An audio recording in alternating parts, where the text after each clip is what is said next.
Hello everyone, I am Tacit and welcome to the Gems of War stream. As you guys know, we ended up getting a new faction today.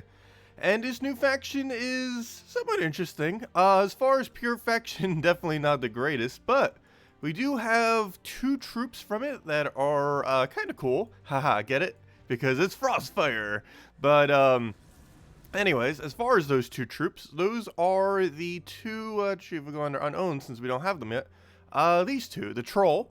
The main reason why this will be relevant is elemental troll, or elemental giant. As many of you guys know, since this is associated to Stormheim, elemental giants are insanely good here. This thing, kind of weird how it ends up panning out, but it creates a mix of blue and red. Actually, it looks like it has like a frost and fire kind of weapon thing going on there.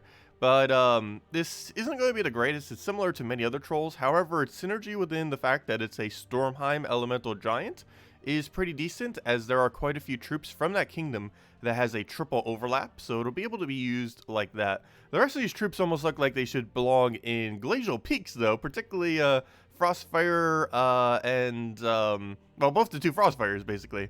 But as far as the Frostfire King, this is basically Queen Mab replacement, kind of. Not exactly. It deals splash damage rather than a full AoE mana burn. But it deals some splash damage to two random enemies, kind of like a Infernus kind of style of troop. And then it'll burn the first group and then freeze the other group. So the first two or three that end up getting hit by the ability will get burned, and then the second two or three or so that end up getting hit by the ability will end up getting frozen. On top of that, the reason why it's basically the new Queen Mab, other than the fact that you don't have to deal with the inconsistency of mana burn possibly not working, but it gets to freeze and burn a random enemy when matching 4 times or 5 times gems. This is basically Queen Mab, but with a free burn, if you're just using it for its extra turn spam. So in that regard, it is really, really good. Basically, imagine if you combined Infernus plus Queen Mab, but got rid of any chance to extra turn. That is basically this troop. The biggest issue, though, is that you did get rid of any chance to extra turn. So unlike an Infernus or Queen Mab, there is literally 0% chance you will end up getting extra turn after you cast. However, he does have the better trait compared to at least that of Queen Mab. And even has a bit of immunities there between the Mana Drain immunity and Silence immunity, which can be okay. And then Delves to get some extra damage. However, that's going to be very, very irrelevant since most locations you will be using it, obviously, then will be not for Delves in most situations, other than obviously Pure Faction for the Delve. But anyways, let's get into the storyline. I believe Surian wrote this one again, so might as well read it for once. I feel like we never get around to reading it. Also, sorry that I was a little bit later today. I absolutely crashed last night. I'm not sure how I crashed that hard, because I didn't even do anything that should have made me crash that hard. But I did, nonetheless, so that was a thing that happens. But anyways, we're back now. Also, I got the chat and everything working again, so that's a thing. Also, why is there something like behind the thing? Oh, I know why, because I need to move that over. There we go, now it's fixed. Or I think it should be fixed, let's see. Yeah, it looks fixed on my end. It doesn't look fixed on stream because it has like a 5-second delay. But there we go, it's because it was off screen. It has a really weird glitch with pretty much any encoder I've noticed, where if you have the thing that you're recording off the visible screen of your desktop, it tends to like glitch out that area slightly. But that's what that was. But anyways, yeah, let's get into this questline. But first, hello everyone! Hello Chris Border! Hello James! Hello Matt! Hello Drock! Hello Michael! Hello Viper! Hello Reflect! Hello William! And hello everyone else! Welcome, welcome. So, let's go read this questline. Written by Surian himself. Steve Fontker, or however you say his name. As usual, Keghammer's keenly bloodshot dwarven eyes were the first to spot a potential fight. Get a good look at that. It's a castle, big castle. Nothing gets by you. It's bigger than Uncle Longhammer's gym is. That big? Hey, and I get the giants in there. Come on. Okay. Let's kill all the dwarfs. Or all the things that are trying to kill the dwarfs. We'll obviously just run this on armor. Actually, let me go run armor. 1 second. Armor. Currently on magic. But we need armor if we're gonna run this team. Okay, let's go spam every single bit of armor. We already read that. Fight. And, yeah, let's use this. This should be enough to one-shot. Also, these battles give 1 XP each, because, of course, or sorry, 1 trophy each. Because, as I mentioned earlier, as of version 4.7 patch, we now gain trophies everywhere, essentially. And, quest lines do give 1 trophy each. As you'll see right here, we should get 1 trophy. And there we go, we got 1 trophy. Obviously, not a lot, but 1 trophy compared to 0 trophies is quite a difference. So it helps out a bit. Hello, Humberto! Already done those quests, just waiting for you to give us a good team to use on the delve. I know, I need to go cover a video since I was oversleeping. I didn't cover a video yet this morning. Will be very, very soon. Hopefully between the 2 streams, I should be able to get something out. But yeah, you could just use, the main thing to mention just off the top is, you can literally just use Truffle team. Truffle team, Iron Gut team, most of the meta still works for this place. You can use blue and yellow, so... as far as some cheaper teams, I have not delved into that yet. Haha, delve, get it? But anyways, where's these trolls? They're giants. Is that true? I made it up, but it feels true to me. Okay. I kinda think much of those little blue ghosties, though. No? They need to be bigger for old Keggy to fight. Of course.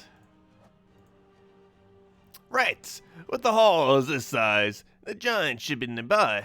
Okay. I'm gonna split the first giant we find into 4. Once across the belly, and the others right up the jasky. Then I can fight 2, and you can fight 2. That makes sense? Though nothing will beat the dwarf from Puzzle Quest 1. The dialogue they did for him is too perfect. I forget his name off the top of my head, though. That was probably the funnest character to try to say what he says that they have ever created. And I feel like they're trying to do that slightly with Keghammer, but it's not the same. It's just not the same when you have that little dialogue to work with. Okay, we'll grab that. Get him split killed. See your post? What post? Let's see. You win Pure Faction 500 with 4 times Rare Troop with Horde 100 and 63 stars from the potion, or stats from the potion. That seems like a little bit excessive on stats, though. I don't think you need to buy in that heavy. We're probably just going to do it to 200 and buy up to, actually, we might not even need to do 200 because you have to keep in mind we have 50% bonus, too. So I think we could do it with 35. We'll have to see. Well, there's witches. There's giants. Is that true? Not even a bit. I just want some giants to punch. I see. I'm Keghammer, the Giant Slayer, not the Witch Slayer. Fair. I'm gonna wear their king's head as a codpiece. Let's see. That would not fit that well. I smell more trolls up ahead. Trolls? Hey, can ye no smell them too? Not really. They smell the weak old fish and sadness. Sadness? Hey, their sad old Keggy's gonna put his boots where boots weren't meant to be. Or meant to go. Hello, Optics. Hello, Laurent. Let's see. 10k plus shards. I hope to get all cards. You should. Normally about 8,000 shards is enough to get all the cards. 8,000 or so is normally enough. 10,000 is almost guaranteed. However, you could theoretically get unlucky enough to not get it within 10,000. Though 8,000 is normally enough. And if you have 10,000, that's near guaranteed. However, obviously, any amount of bad luck could occur. In which case, you don't get one max. Normally, the 2 that don't get max is either the common or the legend. Either due to very bad luck. More so the legend due to bad luck. The common is more so just takes the longest, statistically. Trolls are fun and all, but I need some giants. You do. Hey, ye can, when ye need a thing really bad, I guess. And hey, ye get the, shakes even thinking about it, yeah? Well, that's all. But giants are a bit like that too. Okay. He's so sad he can't get giants. The throne hall. The giant's king be waiting here for us. He will? I hope he's a biggin. But ye know what they say. The bigger they are, the more glory when ye headbutt them. Heh, wrong king. Frostfire. Who's actually a good troop, by the way. Frostfire is going to be very, very, very viable. It's not going to be meta, but it's basically the new Queen map, but stronger. With the only situational difference being you would not use it in Queen map loop teams because he does not have the capability to loop. So he does have that one big disadvantage, but in every other situation, it's going to be pretty solid. Oh, what do we take? We'll grab that for now. Oops, that's not the Rowan mana we need, but there we go. It's already dead. All good. Oh, you rush the entire faction? Okay. I generally don't rush the entire faction. Normally how I go about factions is the earlier part of the faction, we'll go and do all of them, and then the later part of the faction will start rushing once we start reaching like 250 plus or so, or 200 plus, or, you know, around the area where they start taking quite a bit longer. Curse me, dwarven, codsloppers. Codsloppers? Hey, there weren't giants, just some puny exiled high elves. So I see. Living in an old giant's castle. Well, serves them right. Live like a giant, die like a giant. I say, agreed? There we go. Now we got ourselves the place. Continue. Anyways, first things first. Let's do all the treasure. Then we do all the upgrading. And then we go from there. Let's start getting these things up. And of course, there's all the new troops except for the epic hiding from us. Come out wherever you are. We know you're in there. Seriously, where's the epic copy? Luckily, we get some for free just from doing the thing. Hello? Epic? Did we not get the epic yet? Or did I just not see it? Oh, you know what? We probably did get the epic. Didn't you get a free epic just from doing the thingy? Wait, are we even getting epics? Where is... There it is. I was going to say, yeah, wow. That took forever to get that one epic. It took like 1,200 for one copy. That was a bit unlucky.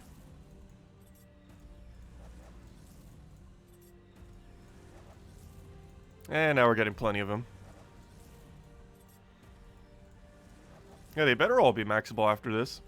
Though we still have a bit more shards after after buying the packs if we need to. However, ideally, we won't need that for it. And by the end of this, we should hopefully have at least 7 of the legend, which I believe we have. We already gotten like 4 or 5 drops. Doing pretty decent on the legend this time around. Sometimes it can be really trollish, because you can go thousands without getting a single copy of the legend if you're really unlucky. Well, it looks like we're already at like 5, or even enough to already max it, if nothing else. And of course, we're getting all the good treasure. Or hopefully we'll get some good treasure. We've been getting a mix as far as treasure so far. Oh yeah, we definitely have enough copies of the legend. Gosh, we're at like 7 plus already. Why are we getting so many copies of the legend? Seriously, we're getting like almost every drop. Much rather be getting the treasure, you know, the really special treasure. And I said that the epic would be easy. But normally it's the absolute easiest to get, yeah, it's not really cooperating that much with us right now. I feel like it's our lowest one, actually, of all of these, is upgrading the epic. Though you get so many for free just by buying the packs that doesn't even matter. Okay, now he's picking up a little bit again. Okay, 10 more sets.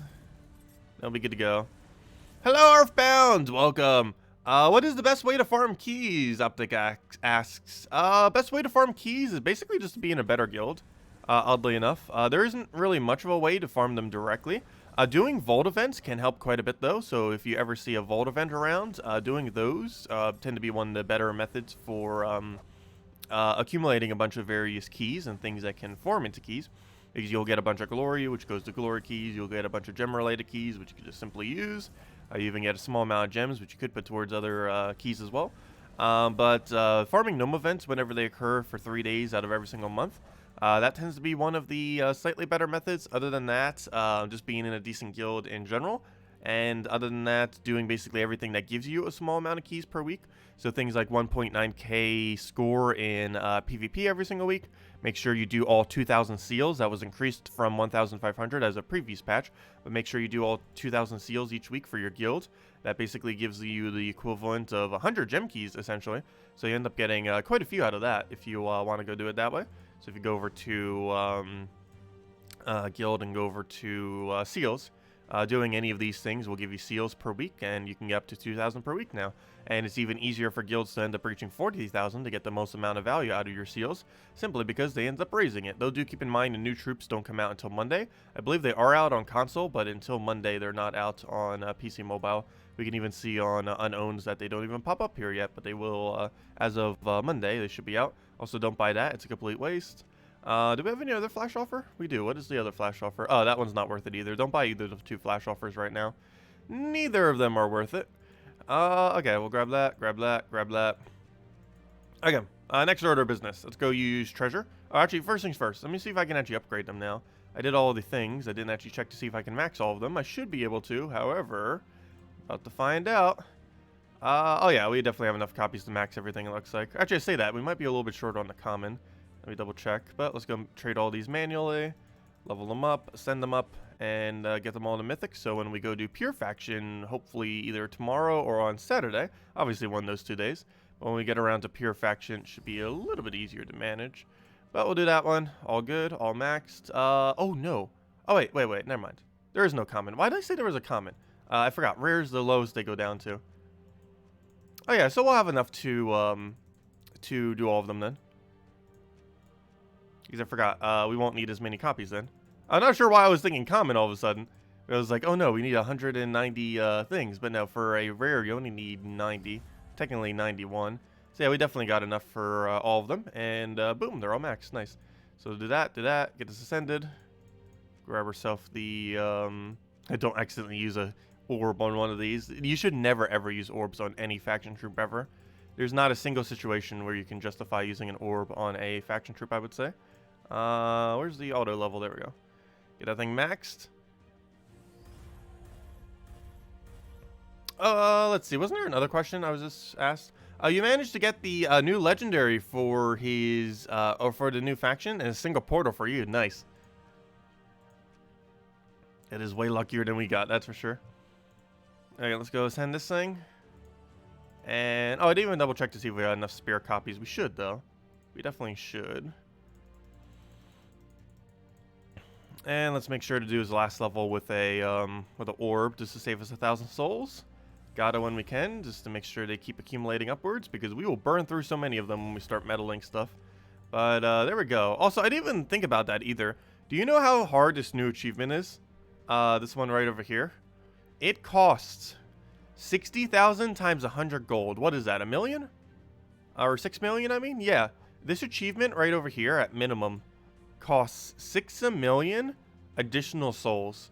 We obviously have enough, but I didn't even think about it like that either. Aside from all the difficulty of all the token grinding, it costs 6 million souls, since you'll need 60,000 per thing, and you need to do 100 of them. So that's going to be a lot of souls, and obviously not that many people might have 6 million spears. A lot of people, like in later part of late game and definitely end game, have that many souls. However, quite a few people might not. But yeah, that's quite a soul cost. That's basically like, what, 5 Dawnbringers in a way, if you kind of count the initial thing. Though if you count it as just 1 million, then it's 6 Dawnbringers, of course. Anyways, let's go do our treasure now, and then we can finally start getting into things. So as far as treasuring, all we'll really need to do is throw the really small treasures, then go into the really excessive amount of rings that we have, and then go from there. However, I might just keep it at level 100. I'm not sure. I think since we already have potion effects and everything, and that we might want to start focusing on other factions, I might just leave this at 100, to be honest, rather than bring it any higher than that. And then start saving our bigger treasures for some bigger things into the future. So this shouldn't cost us as much gold then. It should only cost us about 2 million or so, which won't be too bad. And then the rest I could just throw at the guild. If nothing else, it also leaves more gold to be able to throw at my guild next week and into the future. But I'm probably going to be dumping all my gold into legendary tasks this week, just while we still have them. Because while we still will have legendary tasks into the future, it's going to be way harder to do them due to the 31.5 million gold paywall that we'll have up front that we'll need to do before we can ever get to legendary tasks ever again after this week. So if you do still want to go and spam legendary tasks, now's your last chance to basically do so. Today, tomorrow, and Sunday, of course. Because as of next week, while you'll still be able to do legendary tasks, it'll cost 31.5 million gold across your entire guild in order to reach it in the same amount of time, so do be wary of that. Good morning, Maikomaru. Welcome. At this point, more like afternoon, and for some people, it might be almost night. But if nothing else, it works. The time that we did stream today at least works better for the Europe area, because I know the time I normally do is a little bit weird, particularly for a Friday for some people, given that it's might be during the workday. Now it's kind of more towards the time when most people are out of work. So hello, everyone who might not have been able to catch it earlier if we would have normally done it a little bit earlier. I don't know, maybe we should start scheduling it like that almost. Like eventually just having like a day where we do kind of do a stream more towards this time of day. Because for any people where this is the more convenient time, I almost never stream around this time. Because my streams tend to be either later in the day or earlier in the day. Very rarely do they fall around this time zone kind of area. I know some people would prefer this time. Not sure how many though. And there's not really any easy way to pull it, because if I pulled it during any stream, it would be extremely biased to the time of that stream, obviously. But I guess we could try doing a poll on the main page of our channel, because that would go out to everyone, even people who don't watch streams. Though the only problem with that is it would go out to people who don't watch the streams either. Did it get more expensive to upgrade Horde? No. Same price it's always been. That has not changed. It costs the same amount of gold. It's extremely expensive to do so, but still the same amount of gold. It should cost us about 1 to 1.5 million, possibly 2 million, depending on what treasure spread we used for it to reach level 100. And currently we haven't even spent 1 million yet, and we're already 2/3 the way there. By 2/3 the way there, I mean almost half, because it does keep increasing in price, obviously. But the bigger treasure you use, the less it costs. So it could have just been that you didn't have as many big treasure this time around, if it seems like it was costing more to you. But what I tend to do is, for the first 20, I use coin purses. For up to about 50, though you could go a little bit further, you can use gold rings. Up to 100 to about 125, I tend to use chalices. And then anything beyond that, you use the bigger 3 in order of purple, then orange, then mythic. Or, you know, epic, legend, mythic. But these 3 should always be used in the lower area prior to 100. And then you hoard these for doing post 100 leveling. Because the further you get, the more expensive each time goes. And right now we're down about 1 million. And we're not there yet. However, we could switch to crowns and get it done within the next few 100,000. It looks like it is going to cost closer to 1.5 million to 2 million, as I mentioned. Which is how it normally does. However, you can get it pretty low by using bigger treasures, but it's a bit of a waste to use bigger treasures at the lower level range. The only time you really do that is if you're in early game or mid game and you're leveling them for the first time. Like if you're trying to get everything to base 100. At that point you could do it because you're not even worrying about post 200 yet. But once you've gotten every single kingdom to 100, you generally save these for post 100. The 3 bigger treasures. Anything prior to that you could put them in if you want to though. Let's use some amount of crowns here and just get it done right now. Let's see, and then we should be able to do chalice for that, and then boom, there we go. Okay, so we'll do 4 crowns and a chalice there, and that will be level 100 on the dot. So let's go for that, and boom, there we go, level 100. And that is the faction done now. So we got 100, which is actually like 150, because do keep in mind, we do have a 50% bonus. This is associated to Stormheim, as I mentioned earlier, as you can tell by the fact that we have some stars. It looks like it's possible to get 16-star Stormheim. Can it go even higher than that? No, it cannot. So you can currently get 16-star Stormheim as of the new faction being added, so that's pretty cool. However, one other thing that we can end up getting is, of course, the kingdom level does apply to the faction itself. That just came out, so you are able to get 50% extra faction bonus, which means this is 50% more, which means this is basically like having a level 150 upgraded kingdom rather than 100. Even though we currently only spent up to 100 and have it actually at 100, it is giving the stats as if we got it to 150. So we have 27 attack, 13 magic, 54 HP, and 54 armor. We can see that even better if we go to a kingdom that is at 50. For example, let's say Primal Rift. I don't believe I have the bonus on this yet. As you can see, these numbers are lower. 8, 9, 18, 36, and 36. Whereas if we go over to our kingdom that's also at 100, due to the 50% bonus, we have higher than that at 27, 13, 54, and 54. So obviously that's higher than 18, that's higher than 9, so on and so forth. There are all the values, and I believe these were 36 and 36 or something. But yeah, as you can see, they are higher now, 50% higher to be exact, obviously. And here's all of the little shards that we got from doing all the leveling that we just did. You do get 500 renown for getting a kingdom to 1,000. Which is the easiest part of it. Now I need to go do the other 3 parts, which are go to 500 without dying on the final battle, and then doing pure faction on 500. So we need to go and work towards those, and it looks like we get a armor out of it. Actually, no, never mind. We won't end up getting an armor out of it. I lied. But, oh, we did end up getting some kind of stat. I believe we got the HP.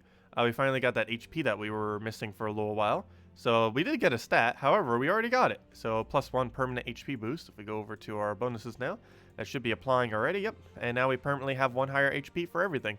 So that's cool. We'll be able to get that armor next faction a month from now. But anyways, yeah, we got +1 health. Nice. But anyways, let's get into teams now, because we got all that side stuff done. Now we can actually go to the event itself, which is not over there. If we go under games and we go under faction, we now have this new delve. What on earth is that format? Looks like we can go over there. Then we have like a multi-way turn, and now we can go over there or there. And then we can kind of do a turn again and go there or there. This is a really weird format. Interesting. I was not expecting something like this. That is pretty cool, though. Quite literally, it looks like half the thing is on ice. Or even more than half. But anyways, let's go buy up these packs. We are going to buy all the way. Also, I never did check on the weapon. Is it any good? Deal damage to an enemy. If the enemy is frozen, curse them. If the enemy is burning, death mark them. And obviously, you could get both of those effects. Doesn't seem that good at all. So yeah, that's going to be rather useless. But let's go and buy up. We're going to be spending a lot of gems here. Let's see, 90. Let's keep track of the exact amount. 210. And we'll probably 5 buy the final pack. 410. 710. All of our gems gone. What is this? 1110? Yeah, 1110. And now everything from here is going to be stacking onto this. So we got 1110, and we'll go to 2110 then. So I'll buy this 5 times. 1, 2, 3, 4, and the 5. And hopefully that's enough stats to win out the battles. So, next thing's next. Let's go and build ourselves a team out of the faction stuff. So we'll go over to games. Oh, before we do, let me go do a delay on the faction for our 2x multiplier. Actually, you know what? Let's go get some practice in. Let's just do them all right over here. And do all 3 of our battles here, since we'll end up getting the higher multiplier anyways. So, teams that we can use here. We have access to blue, so we have access to things like Rowan, Apothecary, stuff like that. I'm trying to think of, since we have yellow, is there any kind of quick team that we can do with a Rowan? I don't believe so, because most of the mana generators we would use for her to get her up instantly are not available. We do have Forest Troll. Obviously, we could use Forest Troll into Truffles. I'd ideally want to use something a little bit quicker for these very early battles, however. Let me see. What's everything with Empower underneath this category? This probably be the best thing to go for first. We can get Brown. We can get Purple. We can get Blue, but its consistency might not be as good as an Explosion method. We can kill something, but that does count as a death. However, that might not really matter as much. So you know what? I'm actually going to go the kill method. This will make it so we don't go deathless. However, for these really early battles, that doesn't really matter. So what we're going to do is we're going to run a Rowan team. Get a Rowan in there. We're going to get a Penguin. And, yeah. And then we just go hero with something. Since we have access to any weapon in the game, we could just go Mountain Crusher. Could also go Skia Shield. This is mostly just for the earlier battles, obviously. This is not meant to go extremely deep. However, we're not planning on going really deep right now. We're just simply trying to get the early battles done real quick. Okay, I'm looking for the new banner. So we could use this if we really want to. It's a +2 blue, +1 yellow, -1 brown. However, we are using Mountain Crusher, so never mind. But it is an interesting banner. However, brown is a very useful color, as many of you know. Okay, actually, that's not what I want. I want a blue something banner. Let's just see every blue banner, I guess. Actually, you know what? Yeah, I will go check it that way. What's all the minus banners of the colors we don't use here? Red and purple. We got a +2. Oh, yeah, duh. We can just use that. Oh, no, never mind. We don't use purple, though. Gosh, there's not a good banner for what I want right now. I want a +2 blue into something. Fine. Well, you know what? We're just going to run a +2 blue. We're just going to run a standard Stormheim banner. This place is associated with Stormheim anyways. So might as well. There we go. +2 blue, just run it pretty standard. And I guess for the sake of gaining some class XP, let's go switch over to, where to go? Slayer hero class, so we can eventually possibly use that thing. Or at least get to 70 for now. Could I use every troop in the delve? You could. It wouldn't really be that viable for doing these lower battles, though. But yes, you could theoretically just run all the lower stuff. I just realized I'm not using Mirage Queen, am I?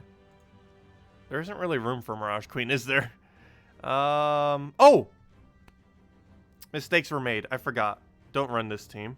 Or don't run Princess Elspeth. I forgot. There's one issue with her. Your last slot's gonna keep switching. Mistakes were made. I forgot about that. So you should just run Mirage Queen and something else then. Because you still have access to Mirage Queen. But that's a slight fail. I forgot about that. That does carry over every single battle. That'll explain why we never normally use her. Ha! Mistakes. Oh well, not that big a deal. We can still one-shot each of these. It's just not a good mana generator for what we're doing right now.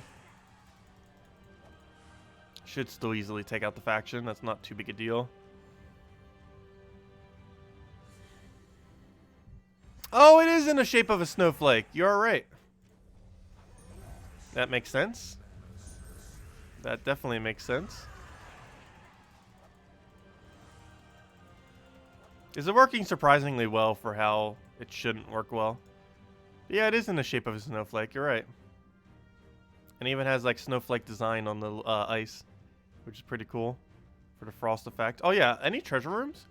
This looks like a pretty bad delve in that regard. Unless all these are treasure rooms. I lied. All 4 of them are treasure. Oh gosh, they're adding a lot of delves now that have treasure rooms like that. However, they're still not that viable. Because it doesn't have tier 5s like the other ones.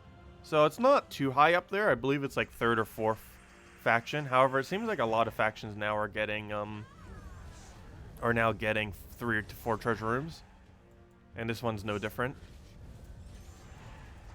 However, it doesn't have a double tier 5 like a couple of the other ones have, which makes it a bit less viable, as tier 5s do. While it does have a 1.2 as an option, tier 5s do overall have the best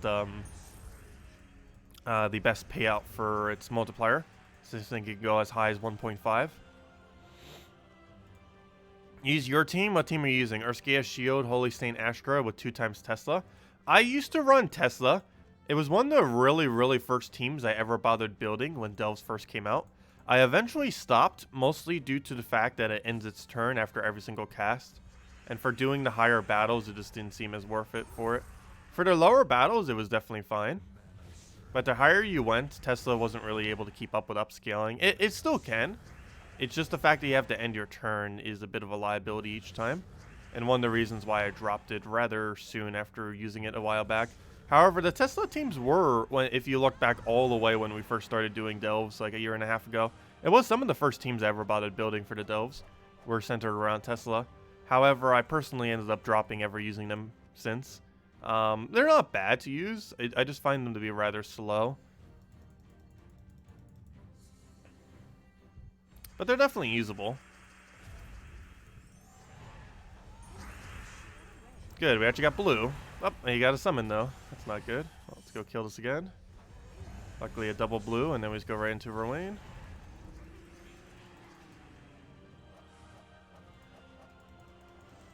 Yeah, Tesla is really good for pet battles. If you get Tesla in early game or mid game, you auto win every pet battle. You can easily do that with other things as well. However, Tesla is one of the bigger things that you can end up getting that ends up doing that for you.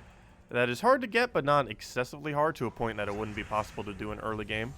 Like, obviously, expecting to have, like, a certain mythic would be impossible in early game, but having a certain legend isn't as bad. Okay, we'll grab this, and we'll take the other thing, and be good to go.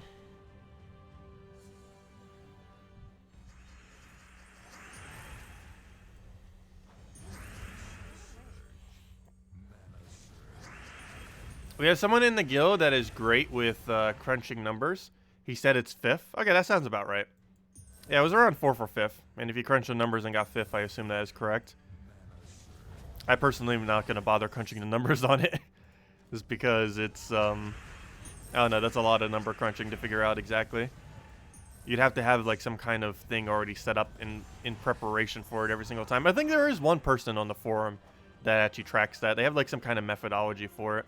And you'd have to set something like that up because trying to do it manually is a lot of math. But yeah, 5th sounds about right. You can kind of guesstimate it pretty quickly. But getting exact is hard to do all the math for. But yeah, I'll assume 5th. So let's go with 5th. It's the 5th best faction in the game. Which puts it a little bit over mid-tier then. Which means you obviously would not want to farm this faction as your main faction, as there are plenty of factions that are better than it out there. Okay, since we made mistakes. But yeah, here's the reason why 1x multiplier is better. So here's the whole reason why the change that they made in the most recent patch did not fix delves. So as many of you guys know, in the most recent patch, you are now able to do any delve that you have in the past. Oh, I gotta take tribute first. But you're allowed to do any delve that you've done in the past at level 50. So if we go to, that's not a good example. Where have I used all the battles up? City of Thieves. So if we go to any delve, as you can see, we have completed this delve up to 500. And as you can see, our two options are now 500 and a 50 instead of a 490. So what they ended up doing in the most recent patch is they made it so if you've completed out a delve, you can now get a lower battle done at a 0.5 times multiplier. There are two changes that they made or didn't make that basically made this change almost completely pointless. And those two changes are 500 is still a 1 times multiplier. And as you can see, you can easily do 20s at a 1 times multiplier if you permanently just keep a single kingdom at level 20. Or complete it once at 20, and then you just keep completing it at 20. You'll be able to do the delve at a 1 times multiplier on level 20. And the issue with that is not only is that tied at a level 500 faction, which means you can do a ridiculously easy battle and still get the same multiplier as a 500 faction. You can also get more multiplier than you can by the new format that they did to try to fix the issue. Which doesn't fix the issue because this is a 0.5 times multiplier rather than a 1 times multiplier, plus it's level 50 rather than level 20. So I'm not sure exactly why they ended up implementing it like that. However, it does not fix the issue at all. Since a level 20 battle is still the same loot as a level 500, and the new format that they added that allows you to do the lower battles on a faction gives less of a multiplier than if you were just to camp on at level 20. So yeah, they have not fixed it. And obviously, you would just take the level 20 battle if you so wanted to go for, if you wanted to keep farming it. However, I went to 30 because that's not what we're doing. We're just trying to do the 3 at 20, or the 2 times multiplier, and then moving on to the actual delves. Okay, so let me go and change this up. We don't need those two. My bad. Let me just do it standard, I guess. Mirage Queen and, I can't use Leprechaun, but we'll figure out something there. Mirage Queen and I guess we'll just go for Scurvy Sea Dog, I guess. That's not a C. Scurvy Sea Dog. There we go. Okay, let's roll it like that. And banners can actually be left exactly as is, I believe. Just go for a double blue. And now we just go for the instant convert. If I'm not mistaken, converts green to blue, which is a little bit bad in that we need both the colors. However, it's good in the fact that it will give us full mana. And now that we have Mirage Queen, we can also just single take our Wayne to full mana like that in case we have nothing else to go for, and just do that. Explosion would still be better, though I don't believe we have any good explosion option under Empower, so can't really do that, unfortunately. Sure, we can go try the teams that were suggested. What was the other team that was suggested? Let's see. Chris Border, where was the other team that you mentioned? It was Shiota vs. Skea, Double Tesla, and Holy Saint Astra. Wasn't that also, let's see. Well, both of you seem to be suggesting it. I guess we'll give it a shot and see what happens. I'm not sure if Holy Saint Astra ever existed at the time when I was testing it, back when I used to do Rowains. So it might be quick enough with Holy Saint Astra that's justified worth using. The only big issue with that is, well, I guess you could change your hero class for that. But it would be bad against Submerge without the spell. Well, with the spell, it should be easy to handle. So I'll probably just use the Dispel Hero class instead, just to make sure that we do have an option for getting out of those situations. As Tesla cannot do any damage to something that has Submerge. And given that it's going to take a little bit more on startup, that is going to be an issue eventually at some point, as going through the battles. Also, I'm still on magic. Why am I still on magic? I can tell by the slightly less amount of damage that we're doing that we are on magic. There we go. Armor will basically double our amount of damage that we're going to be doing for these doves. Since we're using a Tesla as our main damage source, or as our only damage source, I should say, in the context of this team.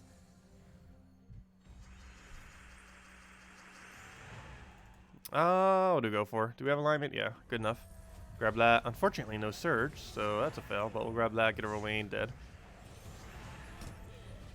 Oh, not dead. Did he hit Rowan? I think he hit Rowan. That should have killed.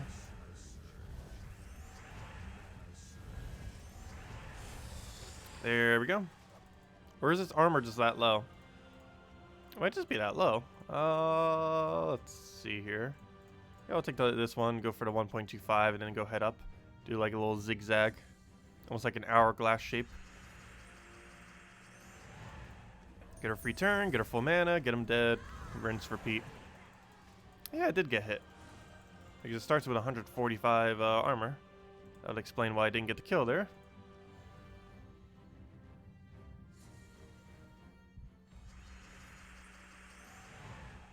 Yeah, half of City of Thieves is so ridiculously good. If you pull a Cedric, half City of Thieves is still better than almost every delve in the game. Because you have to keep in mind, the multiplier does not apply to your base gold. And your base gold is ridiculously high if you can end up doing it in combination with a Cedric. Because that can make your base gold per battle several thousand per battle with all your other bonuses. And having a lower multiplier on that's not really going to make a difference. It does, but not in the scheme of how much gold you get otherwise. Just from the sheer amount from Cedric extra amount. Also, we're almost at 100 viewers. I guess we need to go hand out a code soon. A frosty code for the Frosty Kingdom, or I should say faction. Hello, Elite Gaming, welcome. Is there any word on Gnome Vault loot buff? Didn't happen this patch. When it will be happening, I have no clue. It's more of a rebalance than necessarily a buff, but we'll have to see exactly what happens when they tweak it. But do keep in mind, it might not be a buff. It could be a nerf in a degree, but it's basically. It could be a nerf in the sense that we'd be getting a higher variety of loot, but the overall value of the loot would be lower, is almost what it seems like could be the change to it into the future. However, we don't know what it is going to be yet, so we won't really know until it happens. But it seems like that might be the direction it goes in, where we'll be able to get a lot more copies of the commons, and they might even add stuff to it, like they might even add, who knows, maybe they'll add medals to it, or something like that. Like Anus and Nishas to Vault Key drop table. But it might overall reduce the amount of gem value, because even if they did something amazing, like adding Anus and Nishas to Vault Keys, the slight problem with that would be that it would be taking away from things that actually have a gem value. So almost any tweak they make might potentially lower the gem value, but would increase the span of rewards.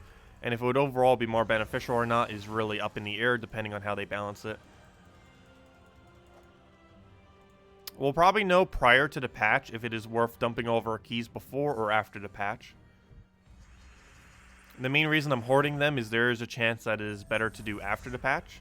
And even if it's slightly worse after the patch, even if that means we can get all the gnomes upgraded, I think I might still wait and do it after the patch.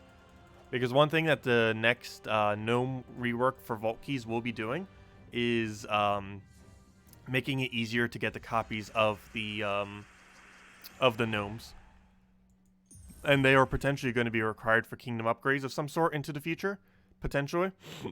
And for that reason, I do want to make sure I get them upgraded.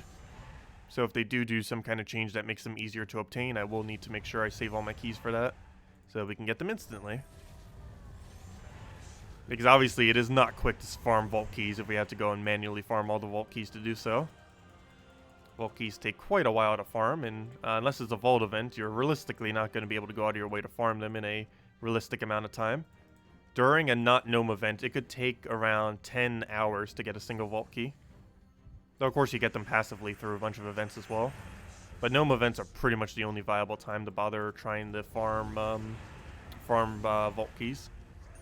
Because during a Gnome event, they average around one every, I would say, hour and a half to 2 hours or so. You can end up getting one on average. Of course, you could take it way longer than that, though you can also get multiple an hour. But normally, it takes them about 10 hours of just pure grinding to get a single vault key, if you even get it in that time. Because similar to vault keys possibly taking like 5 to 10 hour gap, it could take literal tens of dozens of hours to get a single vault key when it's not a vault event.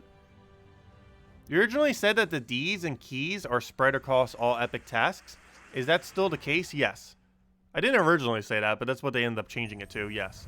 All the tasks now have all the deeds and the keys distributed among them. The deeds are at the 11th task on every single tree. And the keys are just spread out through almost every single one. Like, almost every single one you complete gives some a small amount of keys, for the most part. But yes, they are all spread. The deed at 11 on each, consistently. And the keys spread throughout on every single tree.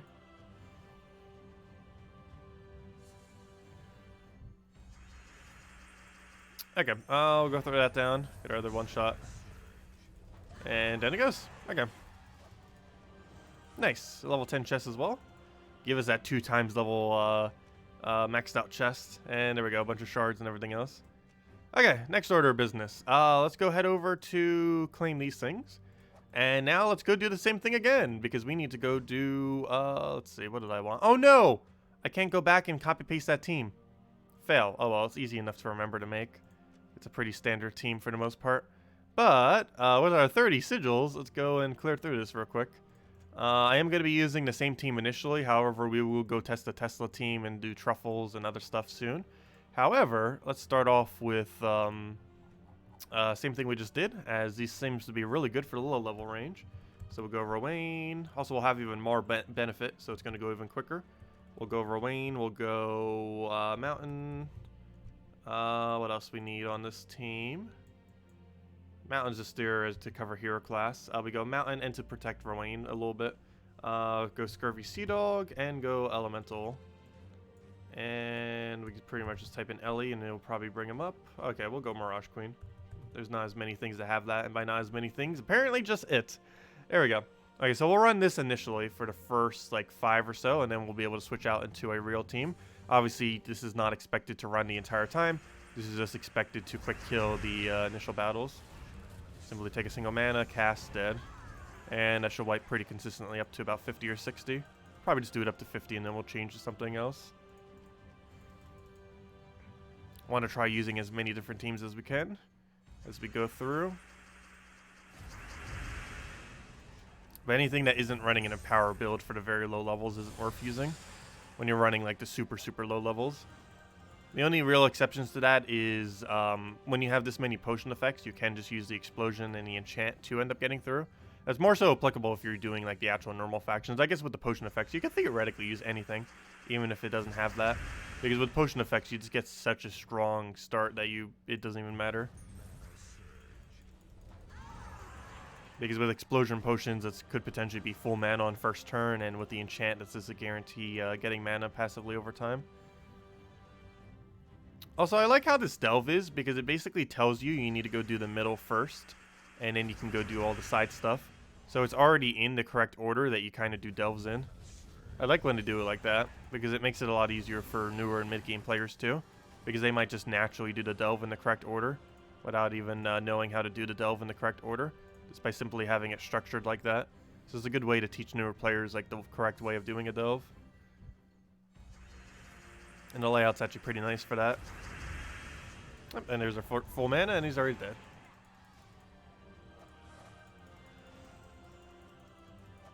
Yeah, this will be faster until Rowan stops one-shotting. This will be pretty much the fastest team in existence that you could use for this. At least until we stop one-shotting, that is. Once it stops one-shotting, it is no longer going to be viable for doing delves. But with how much damage we have, it should be able to go for a while. Oh, never mind. I was going to say, it's already not one-shotting. But no, the reason it didn't one-shot there was because of revive. Anything in the game wouldn't have one-shotted there. So that's fine. 25% revives are very annoying. But they are a thing. Oh, this wasn't guaranteed treasure room? Hold up. Oh, I thought this was guaranteed treasure room. Oh, this delve is really bad then. I thought all 4 was guaranteed. Apparently not. Apparently some of them were just percent chance. In that case, this delve is really bad then. If all 4 of these aren't guaranteed treasure. Yeah, this one isn't guaranteed treasure either. Never mind. I lied. Wow, this delve's really bad then. Not like really, really bad, but I see how it came out to 6 rather than 5th. Because I assumed 5th based on the fact that it was a treasure room for those 4. But nope, it has chance but not guarantee. So I would pretty much just ignore this delve after you do it for your faction stuff then. There's no point in ever coming back to this place. Once you've completed it out for the events and for 2,500 max faction renown. But yeah, that's not a treasure room, but it's a good multiplier. That is a treasure room. Oh, wait, no, is that one? Hold up. No, never mind, that's not a treasure room. That's not a treasure room. Wow, did we just get really lucky? That's 0 treasure room right there. We just got a delve of 0 treasure room. That seems so rare these days. Can't even remember last time we've gotten 0 treasure room, but never mind. Wow, that's horrifically bad.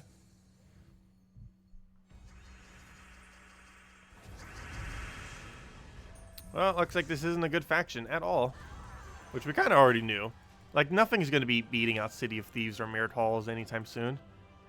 They are just such insanely good factions. And it's very doubtful that they're going to be adding even stronger stuff than that, which they probably will eventually. Like, I thought they wouldn't be adding anything better than Silver Necropolis, and then they did. But, or Necropolis, however you say it. But, I don't know, we'll just have to see in time. As it currently stands, City of Thieves is probably overall the best. However, Mirrored Halls statistically could also be better some of the time. But I'm not sure which one averages to the overall best. But I personally stick with City of Thieves just because I like the teams that can be used there a bit more. Which is somewhat relevant since, of course, you'll need to be using a certain team that can quick kill or that you like while doing it. Seriously, why does this error keep coming up? It like makes the loading screen go a little bit longer and then it brings up that little error thing occasionally. Has anyone else been getting that, or is that just something on my end? That has only happened since I've switched my computer and connection. However, Gems of War is the only thing I ever have that issue with. Nothing else ever seems to have like a small connection hiccup like that. But Gems of War has been doing that a decent amount. And it hasn't changed since the patch either. So it's probably something on my end. Also, hey, we just hit over 100 viewers. Let me go hand out a code then. Might as well. Yeah, I wasn't getting it for the small amount I was doing it on Switch. So it might just be on the PC version. Although I wasn't playing the Switch that much to really know if I was playing it long enough to even get the error. But anyways, let me go hand out a code. I did not mark one down prior to the stream, but it won't take that long to go find one. It's either this one or the next one. I'll check this one first just to make sure I don't accidentally skip one. Just in case I forgot to mark it. Or I remembered to mark it, I should say. Okay, I did forget to mark it, which I thought because that looked familiar. Like we already handed it out. This one should be new though. No, didn't mark that one either. Oh gosh, I need to go mark these. Let me go do that right now. Because apparently I haven't marked the last few. I must have handed out 2 codes at once and just forgot to mark both. But let me mark the next 3 then. So the one we just took was this one. And then I need to mark up to that one. Where'd it go? Yep, there it is. So we just handed out the... Yeah, it was the Y one. So we passed the V. Passed the one, passed the other one. There we go. And then we save that. And here it goes. This should be the right thing. Copy that. Oops, that's just the code. I want the code and the thing. And the link. There you go. There is the redeem code used on gemsofwar.com or the game code section. Enjoy, everyone. There you go. Gosh, how many times are they going to get that? Very annoying. Hey, an Emperina. I remember when you were viable. Actually, I remember when that thing was meta. It's been a while. The game has changed very much since then, to say the least. But there you guys go. Enjoy the code. Use on gemsofwar.com from the game code section. Give the same thing as always. 2 treasure maps, 1 gem key, 200 souls, and 2,500 gold. The biggest thing in there being a gem key. Also, do keep in mind, no longer is Vespera in the as the only mythic in the drop table. Now every single mythic is in the drop table. So that means if you open up stuff this Monday, you will be getting potentially any mythic in the entire game. So do be wary of that if you're going to be opening up some seal keys for the new 6 Guardian troops that are going to be added into the game. Console already has them. However, PC Mobile doesn't get them till Monday, because it was a glitch that console had them, and I believe they just left it in since some people had it and some people didn't, so they just figured to leave it in on consoles probably. But PC Mobile was intended not to get it till Monday, like all platforms were intended to, but that's still going to be the case, so we'll have to open them then. Also, keep in mind, you'll probably get a lot of copies of Winter Imp too, which is nice, if you haven't already. Winter Imp is pretty much the strongest of the imps. Or not pretty much, it is the strongest of the 6 imps. Mostly because it does true damage. And it still gains the same amount of magic bonus per blue that you take, while having the true damage, which just makes it naturally stronger, since it's essentially doing double the amount of damage since it hits through armor, while still gaining the same amount of extra bonus onto its damage. There we go. Another one down. All of our loot, and I could probably get away with this team for a few more delves, and then we can switch to either Truffles or Teslas or whatever else we want to mess around with.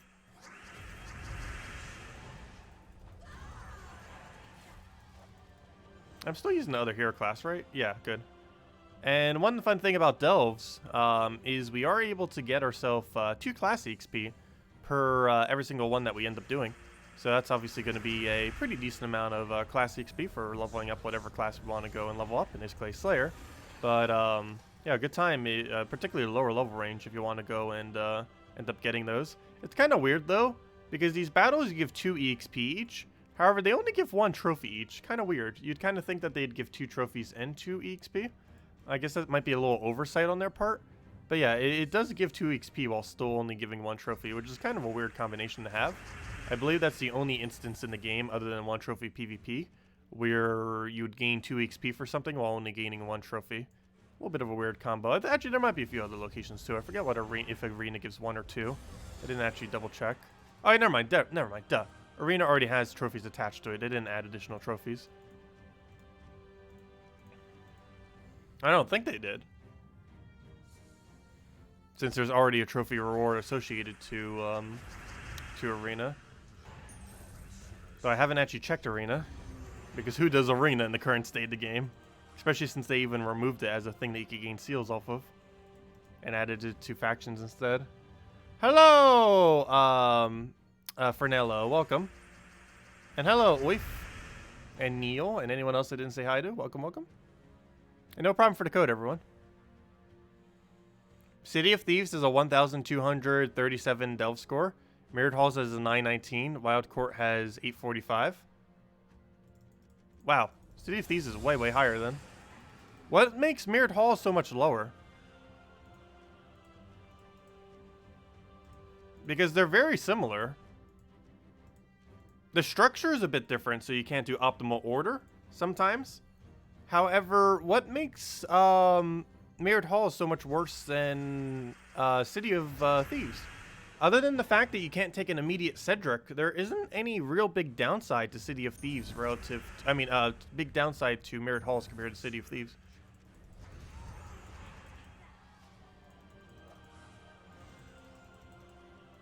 Like, I'm not sure what they're using to score it, but to have a 300... or to basically have, like, a 1/4 less of a score. I'm not sure how it would have that big of a difference. Like, I would agree that City of Thieves is better, but Mirrored Halls shouldn't be that much worse.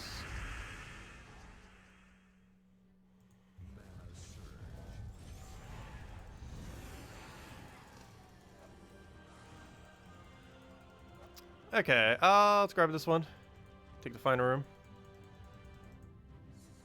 It matters to a degree that if you're farming them, you'd want to pick the best delve in the game. And that is still City of Thieves. That's pretty much undisputable. That City of Thieves, if you put in every single factor into it, is the best.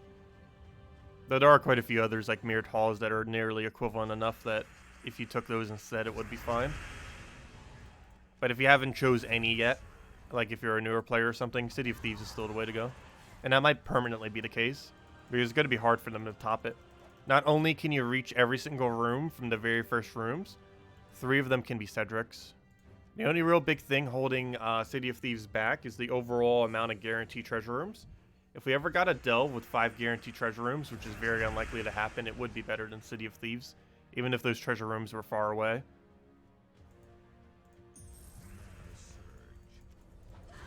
Why did Delve give a near impossible trophy? What do you mean by that?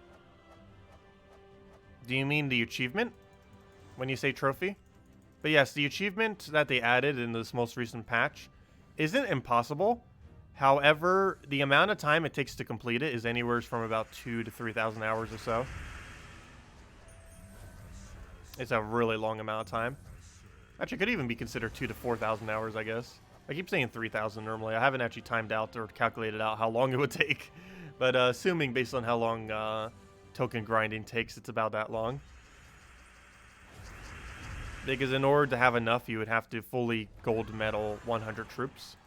And while a good majority of what you would medal would obviously be common rares and ultra rares, that would still take a very substantial amount of time.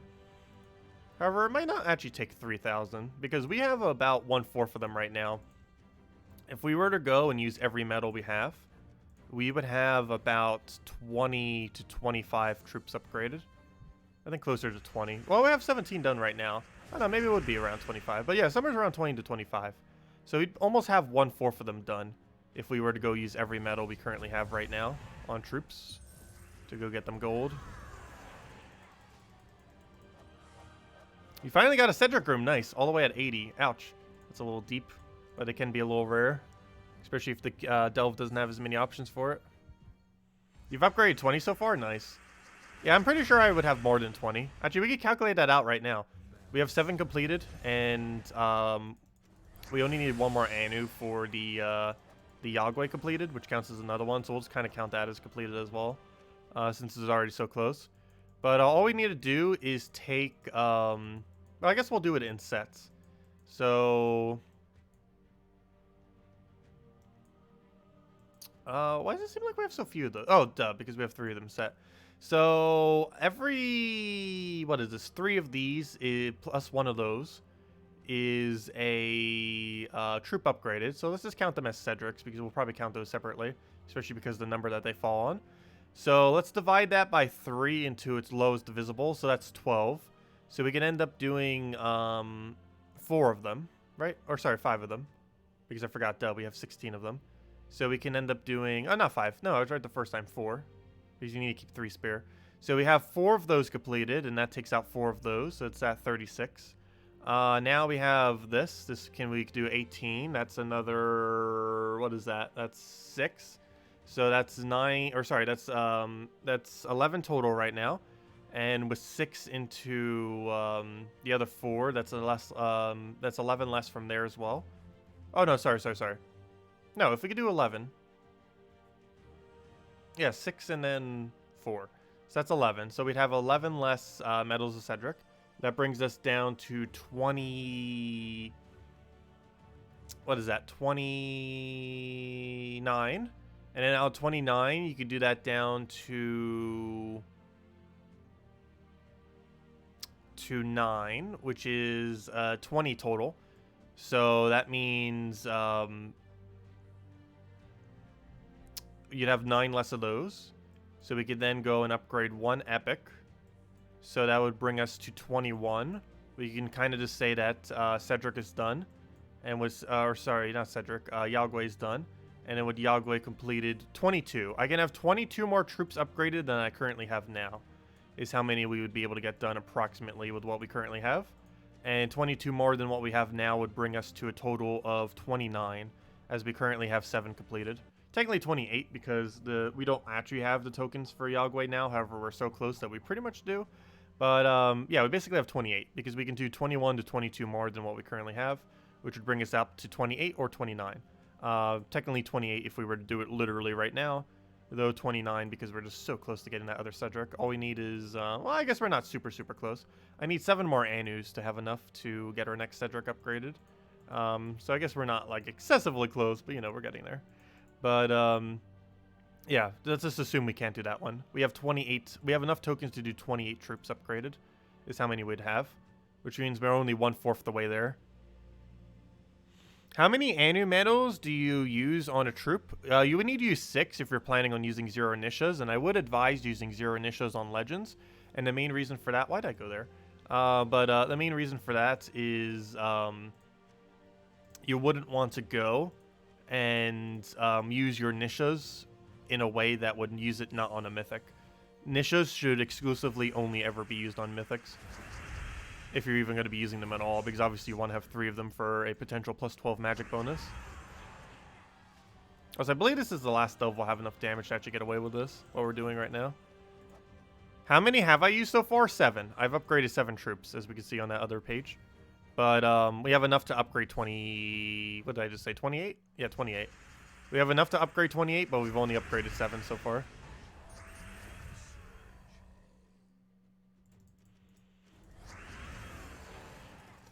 Yeah, we've done 7 with potential of 28. We have the medals to do 28, but I've only done 7. And the reason I'm waiting is I'm waiting till Monday before I start using them. We're going to be, on Monday, up-medaling a lot of troops that we have. And the main reason for that is I was holding my medals in order to save for the Guardians that are coming next patch. Or not next patch, but I should say on Monday at this point. They technically were introduced this patch already. They just aren't available on PC Mobile yet until Monday.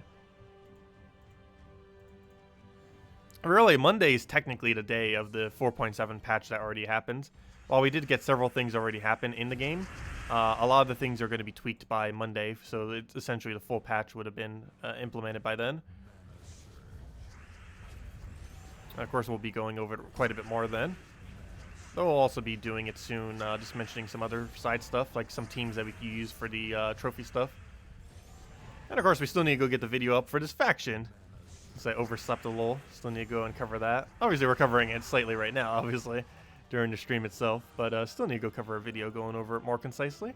Going over all of the teams for the new faction. Okay, let's go finally switch our team, because it seems like we finally don't have enough stats. So everyone's telling me to go use this Tesla team. Let's see how it works.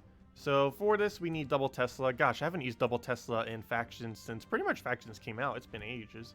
I'm not even sure if Holy Saint Astra even existed at the time. And then we use our Scale Shield. Oh, I was like, why can't I find it? It's a weapon.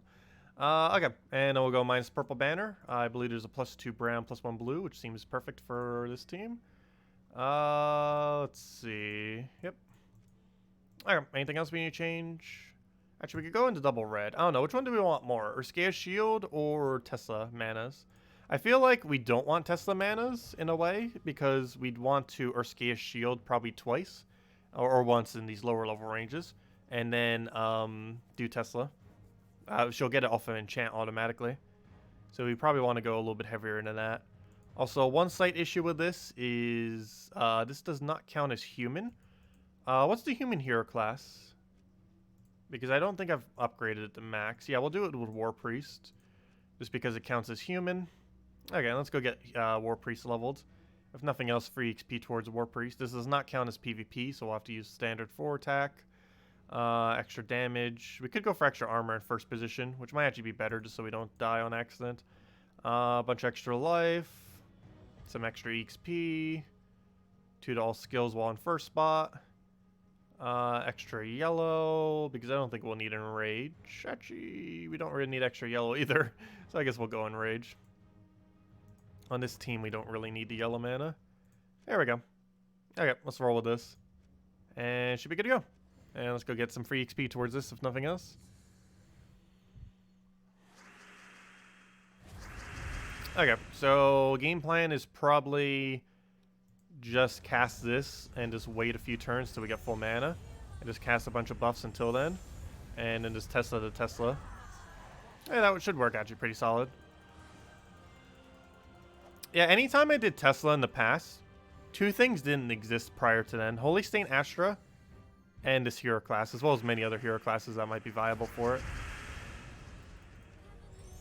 Because the last time I used Tesla for Delves was about 1.5 years ago. So I have not tested much since then. But yeah, this actually works really, really quick. Wow. And even if you lose enchant, you can re-enchant off of Holy Stain Astra, which is pretty nice. Also, gosh, it is raining hard right now.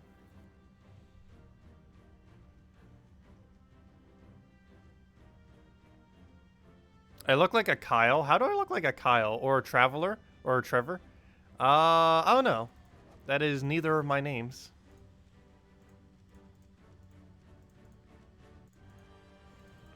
But my actual name is George. Oh, let's see. We'll grab that, get our other thing. Get a Tesla down. I'll let him have it. He can take those extra turns quicker than we can. And he's already dead, so it doesn't even matter. Alright, we're on pure armor right now, aren't we? That's actually correct. We should be set to pure armor, as that increases the amount of damage Tesla does. Oh yeah, that's something else I never bothered checking.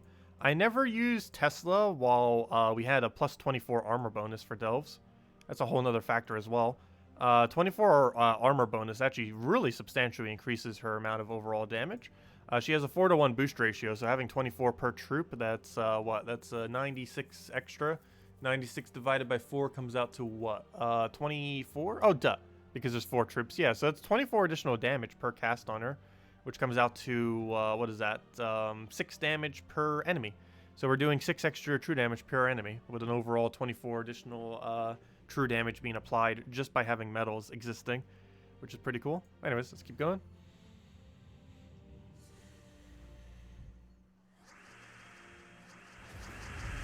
Yeah, this team, of course, scales all the way. This actually scales all the way to 500, the team that we're using right now. But yeah, it scales all the way. Because you get extra armor based on their attack, and Tesla scales based on their armor. And you're always going to have these potion effects for the entire duration, assuming that you are running with all potion effects. And it never stops working.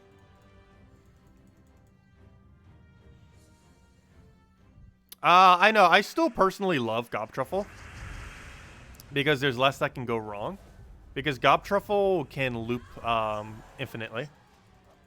However, for these earlier battles, while we're still one-shotting them, this seems to be pretty viable. And she might be able to two-shot for the entire duration of the delve. The only problem with that is the amount of time it'll take her to go from 9 mana to max will be 3 turns. So in those 3 turns, we could potentially die. And that could be a liability some of the time. However, other than that, it's going to be pretty solid. But, yeah, there is a small possibility that we could die within 3 turns. But between barrier and all the potion effects and our stats, I feel like we won't. The only things that really could is like a Glaceon or a Bone Dragon or something like that. And very rarely would they get full mana within 3 turns. But that is the biggest liability with this team compared to Truffle, is you're vulnerable for 3 turns. And there's really almost no situation where you're not, unless you get ultra lucky like that. But more often than not, you'll be vulnerable for 3 turns. Particularly later in the delves. But if you can survive for 3 turns, it's pretty much auto win. Or 2 turns if we get that lucky. Nice little cascades into the initial explosion.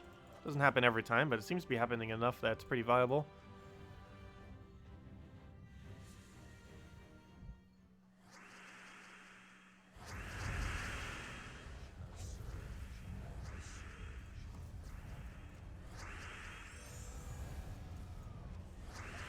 Oh, so does that give 1 mana to all allies? That's kind of funny. Because depending on how the mana goes down, that could actually be a 1 mana to go give her enough mana to cast. If we get enough mana off the explosions. Hello, Zeddicus! Happy Friday, welcome. Okay, I was almost going to cast this if we had to convert for Scurvy Sea Dog still. That's funny. Whoops. We don't still have them. Holy Stain Astra can refill.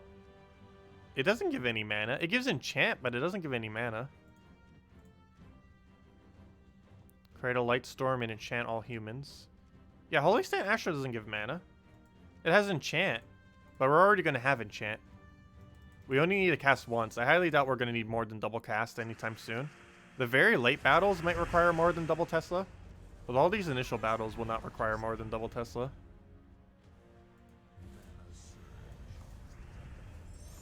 Also, I'm just using our scale on the first thing I could possibly click. It doesn't actually matter what we use it on for these initial battles. Until we reach like 300 plus, we're not really going to need to bother targeting our scale shield. However, it does have an armor buff and a barrier if we need to go and keep something alive. Most likely our first slot.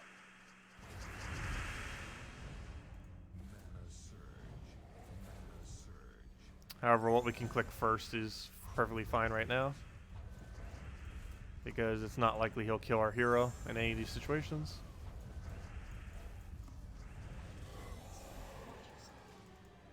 Any suggestion for Pure Faction? I haven't actually gone over Pure Faction yet.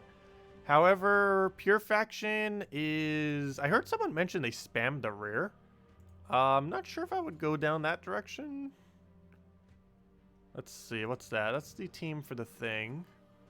That's a rope dart. We don't need rope dart. I do want to save this one, just because that is one I want to mention a little bit later. Let's see, any of these that aren't saved teams that we need. That one's not one. That one's kind of not one, but we might be using it soon. But anyways, let me go just sort of replace this one for now. So, Pure Faction for this place. Let me go set it up, because we're going to need it for the video anyways. So, let's go do that. Might as well set up every single team that I'll need for the video during the stream as well, since some people mentioned that they want to see that. So for now, we'll set one of each. So we'll probably might not need this. It's a mana generator that doubles blue and red, though I don't think we're going to be creating enough of either of those two colors to justify doing that. Next, we have deal damage to an enemy boosted by blue and red gems. Then either freeze or burn them, so that's not going to be useful. Next, we have this thing, which has 65% score reduction, which in itself is already viable, which steals life from the first enemy, boosted by frozen and burning enemies. So from what I can tell so far, it looks like we should double this, then double this, and that's our team. I think that might just be the team. And as far as Frostfire King, it deals splash damage to 2 random enemies, burn and freeze them, and then it burns the first group and then freezes the second group, and it ends up getting a freeze burn every extra turn, and you have 2 of them that you could do. And then this thing boost ratios off all the freezing and burning, which increases its life even more. And assuming the entire team is both frozen and burned, you'd be able to get a, assuming that it takes each thing individually, which it should, that should end up being an increase of 16, which isn't as good that much further. However, still, more is better. And yeah, that's probably the way to go. I see why someone mentioned just go all the rare, because theoretically you can actually triple up on the rare and just go 1 legend. But I'd probably run this with 8 attack and 20% mana start is probably what I would do. Let's see.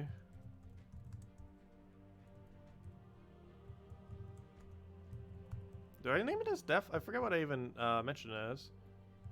Yeah, I think I may name it as defense. What do I normally mark it as? Now I'm going crazy. Actually, normally I don't need to mark defense. See, I'm pretty sure I just mark it as DEF. Just want them to be consistent. But yeah, 20% mana. Would you run double yellow? No, you'd run let's see, what's the good blue yellow banners? You'd run yeah, that works. +2 blue, +1 yellow. And -1 brown. And that's what you'd run for it. 20% mana start, 16 additional. Oh wait, why did I do armor? Wait, I'm thinking armor because of the thing. My bad. It's 8 attack and my bad. It's 20% mana start with 8 attack is what you would run, because he doesn't have an attack gain, so you'd want to speed him up a little bit. But yeah, 8 attack, 20% mana start, and double Frostfire into double Frostfire. Or I should say double Wraith into double King, since almost everything from this kingdom I believe is called Frostfire. Yes, literally everything from this kingdom is called Frostfire. So that's not good. That's kind of funny. But yeah, you'd want to run double king into double wraith, or double wraith into double king. I mean, is what you'd want to use for it most likely, and that's probably what I'll throw down. If you wanted to do it super safe, I guess you could go another Frostfire. I highly doubt you're gonna kill through 2. You're probably not even gonna kill through 1, the enemy. But yeah. And if nothing else, we also end up getting some Slights bonus from that for Kingdom bonus, which is good because it's a lot of HP. Stormheim is obviously really heavy in HP, so you end up getting 15 extra HP and 3 armor from that, which is pretty cool.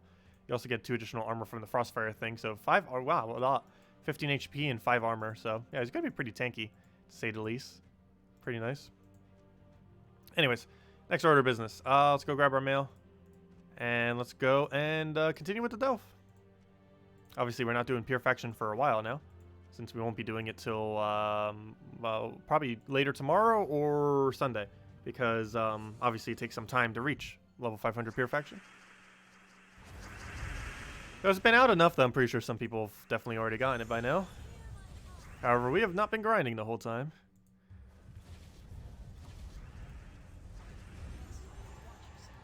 Good, we can still get some one-shots against things that have higher thing. Would you want to go magic? I guess you could go down the magic route. It would increase the damage of your other thing. It would increase your HP. But yeah, if you have the magic, you could go magic instead. My main reasoning behind the attack is you're probably going to be taking a lot of skulls off of your things. However, you can go and just skull distract and go down the route of casting more.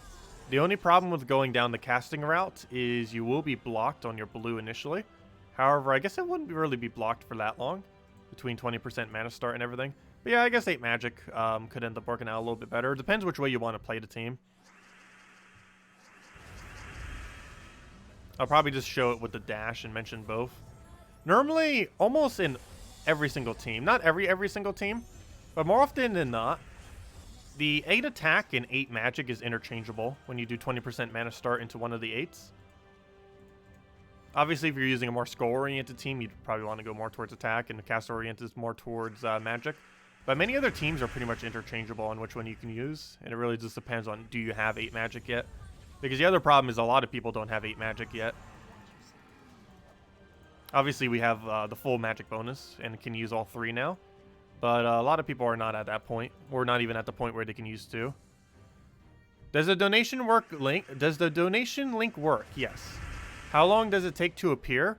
I currently do not have it working to appear on screen, but I'll definitely read it out and everything. I believe it even still does the auto reading thingy for it, but it hasn't been working like perfectly. But yes, the donation link does work. Oh yes, and you just gave $1. Sorry. No wonder why I didn't fix everything so that we could end up doing super chat and all that. However, the main reason I don't have super chat enabled for the longest of time is mainly because YouTube takes 30%, whereas the donation link takes pretty much nothing other than just a normal transfer fee for PayPal thing to get it all into PayPal. That's why it doesn't show up on screen. But anyways, thank you, Kuchi. And $1 donation. You said, "Hi, man. Could you help with a deck? There are my troops up, and there's a link. But what are you looking for a deck for? PvP? Because it depends. Also, I cannot copy paste from here. That's weird. Huh. Weird. I cannot actually get to that link because it won't let me copy paste from this menu. Strange. But, yeah, if you can mention what you want a team for, I could probably mention something. But I cannot click on that link that you just posted. Actually, I guess I could open that up in a different tab. I think I could do it through a browser. However, through the streaming, through the encoder, I actually can't get to your thing. I can see it. It doesn't let me copy paste it for whatever reason. I wonder if super chats let you copy paste. No, I'm pretty sure they do. This thing does too if I was open it through a browser, but it doesn't through the encoder. Another thing this coder doesn't do properly. I might just need to use a different encoder, to be honest. I might need to look up what the absolute best one is, though a lot of it's pretty opinionated. I know some people say the one I'm using right now is the best one, but it's been having so many issues lately that I almost feel like dropping it, especially for changing our notification system. Like, if we're switching to stream elements, I might just switch to, I don't know, maybe I'll try XSplit. I don't think XSplit has a good free version, though, is the only problem with that. I think you have to pay for some kind of version, but if it's only a one-time pay rather than reoccurring, I might consider it. It might be a reoccurring, though. I need to go double check. See if it's even worth using. I'll need to look into that in the near future. And see which one's actually better overall. We've been trying a lot of encoders, but we've been using all the free encoders. Which generally are perfectly fine, but I don't know, maybe we'll try for one of the paid ones soon. Might as well. Actually, let me look that up right now. Is XSplit actually, let me see. How much does XSplit cost? Is it even worth it, though? I just want to see if we were to buy it. XSplit, let's see. Oh, yeah, it's a subscription thing. Yeah, I won't be using XSplit then. Never mind. Yeah, that's expensive. That's $150 a year just to use XSplit compared to literally the billions of free programs that are out there. XSplit does have a free version, but last I recall, it's not as good as the other free versions. Well, we'll still look for other ones. Because I know there's other ones other than just open broadcasting software. Though those tend to be like the biggest ones people use. I've used OBS, OBS Studio, OBS Streamlabs. And not sure what other ones there are other than XSplit. Well, we could look into it. And maybe the free version of XSplit is worth using. I don't know. I haven't ever tried it yet. I just assume since it has a paid version that it would have enough locked behind the paid version that the free might not be completely worth it. Well, we might just have to see into the future. Is the new mythic out of the drop table? Yes, the new mythic has left the drop table. It is no longer in the drop table. So if you don't want the new mythic, then now would be a good time for it. Or, you know, or actually, I shouldn't say that. You'd want to wait until next week. Because if you're going to be opening seal keys, you're going to want to save your seal keys for next week to go and do, what are they called? To go and do the new Guardians that are coming in. They're already on consoles, however on PC and mobile they're not coming till next week. Hello, Jeremy! Welcome.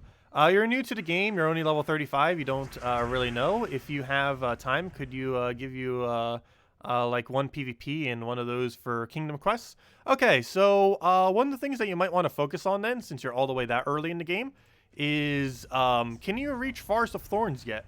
Because one of the easiest things to build from that early on in the game would be to go into a Forest of Thorns build. With Forest of Thorns, you can go and end up getting yourself a Rowan for completing out the questline. And with Rowan, you can have a solid damage source that you can then just put mana accumulation methods around and work from there. Yeah, let me go double check the thing. I think I could do that if I open it through here. 1 second. Let me go open my other browser. Let's see. So if I open this, let me go to Streamlabs real quick. Should be able to load easily on this computer. I haven't tried doing it for a while. Where's Streamlabs? Streamlabs. Let me go see what you actually have. Because I know through here I can go and see your link. I just can't do it through the encoder. Well, let me go hunt it down real quick. 1 moment. Let's see. There we go. Now I can just click on your link. Open a new tab. Let's see. What do you have? What do you have? Loading, loading, loading. Let's see. So you have Alkalite, Agave, Alchemist, Ancient Horror, Arachnatar, Archon Statue, Armored Board. Let's see. This is so hard to tell without actually seeing the physical troop image. I could click on each one, but that'd be very difficult to do each time. Let's see. Do you have a Rowan yet? You did not do the quest line yet. Because I don't see a Rowan. I just realized it's showing weapons here too. Pretty sure I could get it to not show weapons. No wonder why it's showing so many things. Yeah, I'd still say start going down to trying to get to Forest of Thorns. But other than that, for now, I'm trying to think of what you can use at that low of a level with what you currently have. I guess you'd probably just have to center around your weapon and use the hero sword with a banner that has +1 blue in it, and then just build into the best damage source you have. I'm trying to figure out what your damage source is, but you probably want to go hero sword, Valkyrie, anything blue that is good for damage, followed by one other option. I see you have cockatrice, so you could probably use that as a utility and just disable out enemies that way. So you could probably get away with running a +1 blue-red banner, which, would you have that yet? Mist of Scales. Yeah, you probably unlocked the Mist of Scales Kingdom at that level range. So go a blue-red banner with, actually I can go copy-paste you to team. Hold up. We'll just go do that right over here. So what you could use for that is this. Let me go build it real quick. Let's see, is this something we don't need? We kind of need that. Is this something we don't need? Actually, we probably don't need that. But let's just do it over this. This we definitely don't need. But you just do this. Sword. Oh, that's not how you spell it. Words. Sword. It'd be Hero Sword.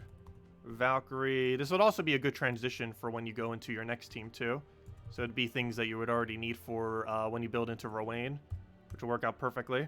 Rowan, and what was the last one I said? Well, Rowan would be your eventual one. But what was the other one I just said? Wasn't there a damage source I was just mentioning that you had? Because Rowan would be the eventual thing you would switch into. What did I mention? I know you had something. Worst comes to worst, you could use that blue worm thing that keeps spamming blue. I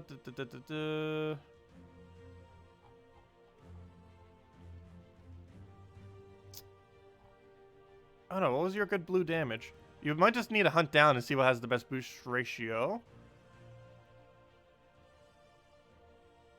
But Rowan would be what you'd switch into eventually anyways. Yeah, basically just pick any blue damage and just replace it with Rowan eventually. You could just run it like that. Because I can't figure out what your best one is without seeing the actual image of the troop. Based on just their name, it's harder to visualize what each one is that quickly. But I'm pretty sure that's your game plan then. And just switch into an eventual Rowan. And for now, I believe you have the worm. So you can end up just doing... I think I saw you had Ice Worm. So for now, you can just end up doing Ice Worm.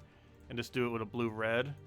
Since you should have that banner. Where is it? There's probably quite a few banners you don't have yet. But you can just run that for now. Where's blue-red? And then just replace out the worm for Rowan. Into the future. And just run it in that order.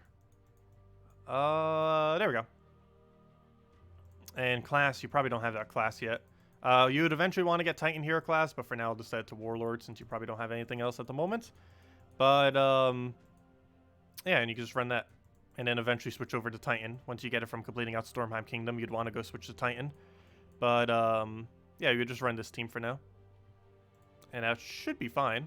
You do have Ice Worm, right? You should. It'd be very unlikely that you wouldn't have Ice Worm.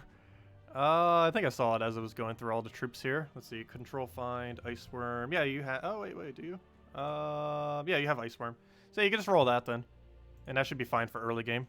Until you get a Rowan. Then you replace that Ice Worm with Rowan. And you'll be good to go. And you can 1-turn your weapon, and you can 2-turn Valkyrie, assuming you get Surge. Also, you can even change up this banner even more once you finally have Valkyrie's final trait, but I assume you do not have that yet. I assume you have no traits, so you can just go roll with that then. But there you go. That's on my copy-paste now, and then we'll just go put it into chat. Let's see, where's chat on this end?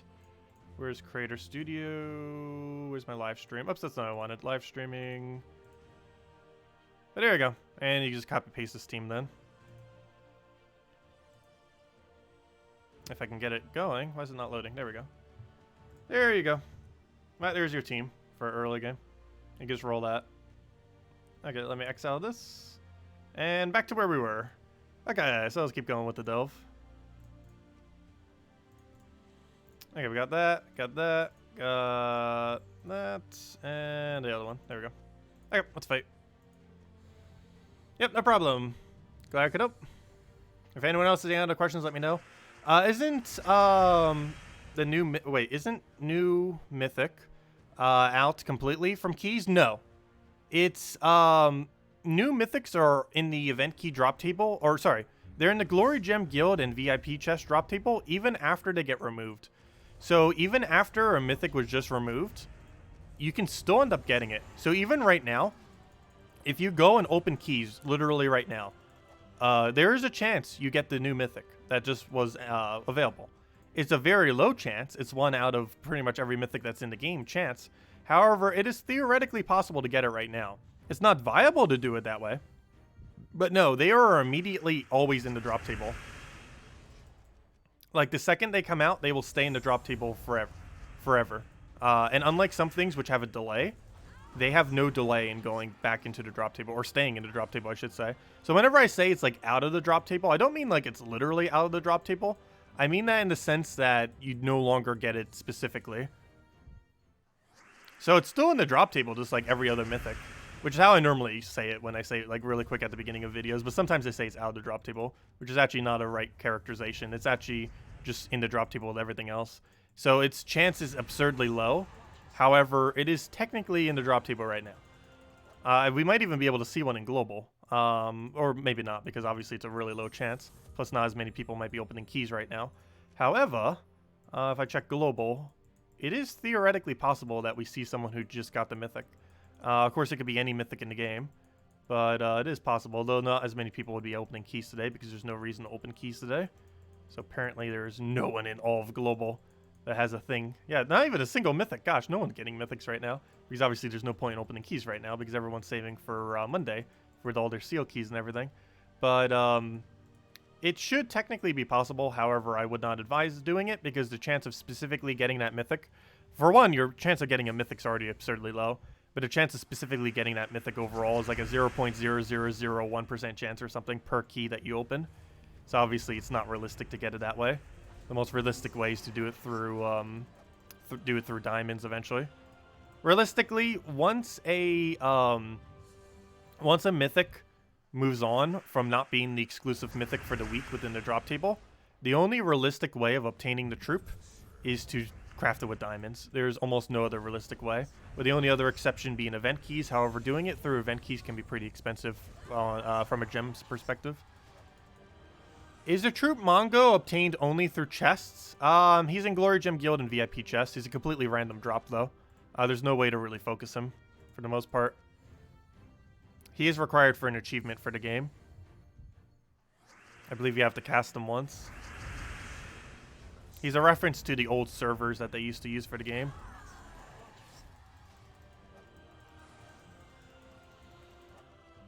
This delve doesn't seem like a good one to farm. No, this delve is a really bad one to farm.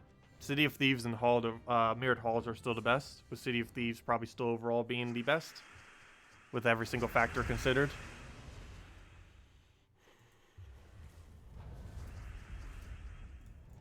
Yeah, I assume that's why you want him, which is why I mentioned it. Hello, Julian. Hello, Brian. Hello, Coochie. So many hellos I didn't say. Well, I technically said hello to Coochie when I was doing all the things. Hello, Larry. Do you have to start an account on Streamlabs or Patreon to make a donation? No, you do not need a account on either. The donation link below takes pretty much anything. I think the only thing it doesn't take is Bitcoin. Though I think there's a way to set it up to take Bitcoin, but I don't currently have anything set up to take Bitcoin. But no, it takes credit card, it takes PayPal, it takes... Well, those are pretty much the only two, other than Bitcoin. I've only had one person ever who wanted to give me Bitcoin. I'm not too familiar with it. I should probably look into it, though. Bitcoin isn't really that big of a thing at the moment. But, it's still in, like, a really experimental stage, but it could potentially be a thing into the future. In theory, I like what Bitcoin is. It's basically like a stock market right now, which is my biggest concern with ever actually putting money into Bitcoin. It's basically just like a second stock market, just by a different name.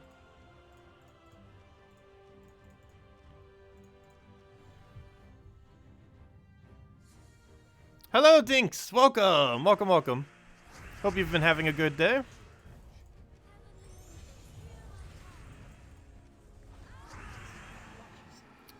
Is that how you pronounce that name, Coochie? It sounds like it's pronounced Coochie. I have no clue. It sounds close enough. Streamlabs asked you to log in? Really? I don't think it should. Did I not even put the right link there? That's a problem. It shouldn't. I don't see why it would. No,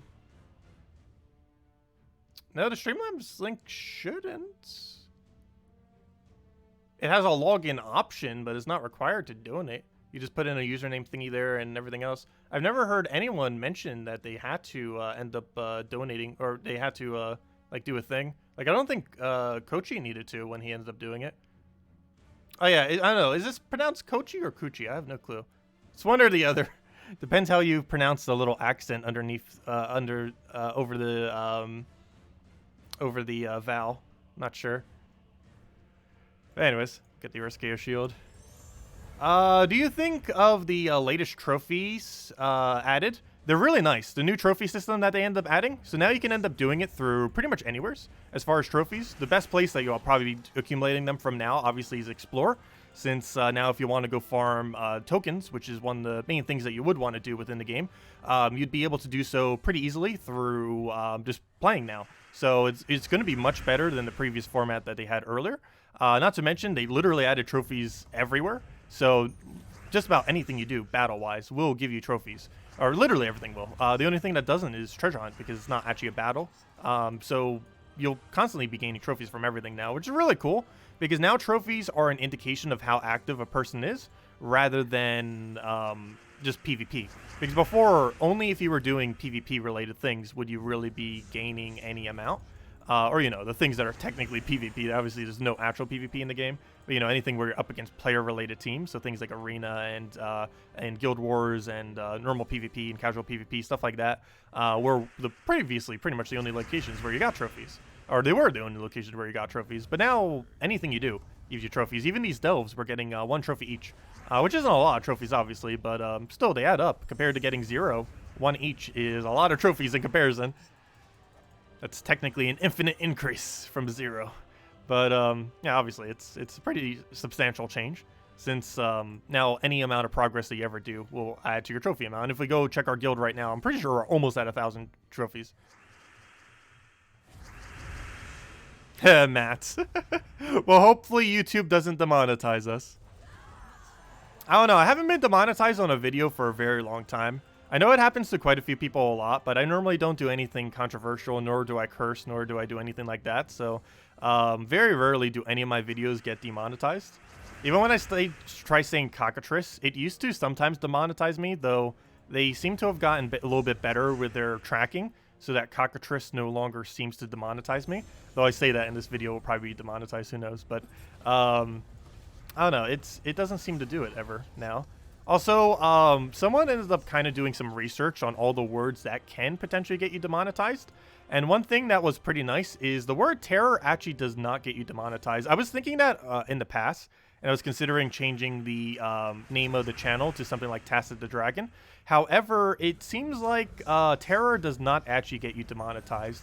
There are a few other words which I don't want to say, because it will probably get me demonetized if I say them. But obviously, I don't even really... Obviously, the things associated with the word terror, like, you probably already know what words would be associated with that. But saying those words could get you demonetized. But the word terror itself actually does not get you demonetized.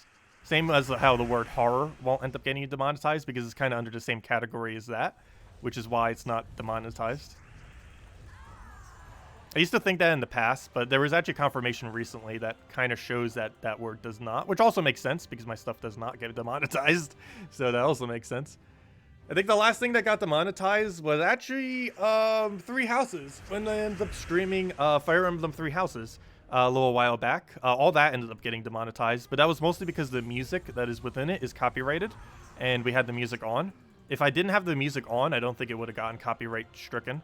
But the music within Fire Emblem 3 Houses is what specifically ended up getting the copyright thing on them. It was just demonetized. It wasn't like striked or anything. I've never actually gotten a strike ever on YouTube. It's pretty hard to get a strike with the kind of content you do. Like, if you're just doing gaming content, it is going to be very hard for you to get a strike. Like, you'd have to do something like absurdly weird to end up getting striked off of doing just gaming content and nothing else other than that. Let's see.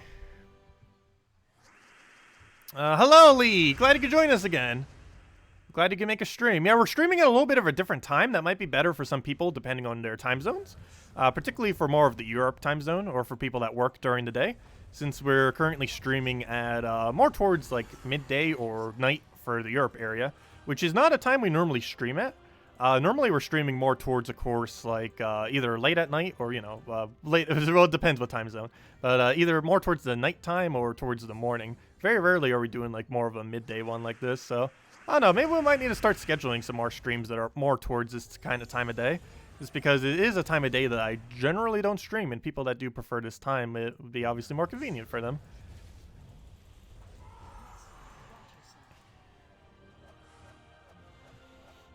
Let's see. Who's being negative? Now they show how much of a life everyone doesn't have.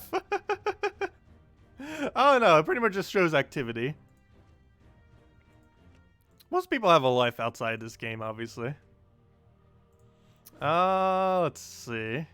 I'm probably like the fifth most active in my guild, I would say right now. Right, 849 right now. There's only there's only 3 people in my entire guild more active than me currently. But yeah, it's really easy to see how active a person is. Though it kind of makes sense that I'd be really active since we cover content for the game literally every single day. So, you know, I have a monetized reason for technically being active in a way, since we do technically make money from every single stream, every single video, everything that we ever do related to the game. Fortunately, I don't get paid by the devs, really. One of the devs do give me a little bit through Patreon, but other than that, I don't directly, like, I don't work for the devs directly, and they don't have any influence on the content I currently cover. Let's see, let's go for Tesla for now. Get that down. And I just need the other one and be good to go. What can you use if you don't have the shield? You could just use Mountain Crusher, would be perfectly fine. The Urskea shield is pretty easy to get. All you have to do is get 250 wins on the Urskea hero class. Urskea hero class you get from, well, Urskea. Actually, the hero class isn't called Urskea, it's called Sentinel. You get this from the Sentinel hero class, which is unlocked by completing out the Urskea kingdom. And once you get 250 wins on the Sentinel hero class, you get the weapon, which doesn't take too long, though. If you had to go out of your way for it, that could take like an hour, hour and a half. But it's in a weapon you can obtain at any time. Like, the whole process for obtaining it takes under 2 hours between doing the entirety of the quest line, unlocking the hero class itself, and then getting 250 wins on the hero class. That can be done in 2 hours, the entire process of that. If your sigils don't go to 0, will you get 3 tomorrow? You get 3 every single... Well, what do you mean by FA? Faction, do you mean?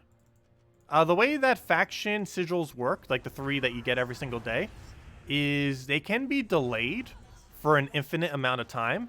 However, you can only delay 1 per faction, and you get reset to 3 every single day, regardless of how many you use. So if you use all 3, you'll go to 3. If you use 2, you'll still go to 3. It doesn't matter how many you use. If you use none, you'll still have 3 the following day. The cap you could ever have for the 3 daily factions is 3. But you can end up delaying them and theoretically do more than 3 within a day. So for example, on pretty much every single delve I have a delayed delve. What a delayed delve looks like is if you just click on a faction and you click battle, you can see that we have 0 delve battles left remaining. However, you can see we still have a delve that we can go and play right now. This is because we ended up using a delve scroll on a previous day, and we have delayed it so that we could use it at a later time. What it looks like when you don't end up having one delayed is one like this, where it says, oh, you can't do any delve because you don't have any left, and we don't have a delayed one here. However, you can delay for an infinite amount of time. Like some of these, like this one, has probably been delayed for like months. Like probably since this delve came out like 4, 5, 6 months ago or something. It's been delayed for a very, very long time. There's no time limit to how long you can delay one off of it. However, you need to make sure that you use all of them. And to know that you used all of them, this number should be 0. And to go and delay one, all we'd have to do is if we still had one, we'd click here, we'd go click one of the difficulties, whichever one we want, and then boom, that number would go down by 1, and that would be delayed for an infinite amount of time if we so choose to do it at a later time. So you only have 3 per day. However, you could theoretically delay up to however many delves exist in the game. Meaning you could theoretically do, like, how many delves is that? I'm not even sure. That's, you could do, like, 15 delves in a single day between the 3 that you get for your daily and then having delayed a bunch of them prior to that point.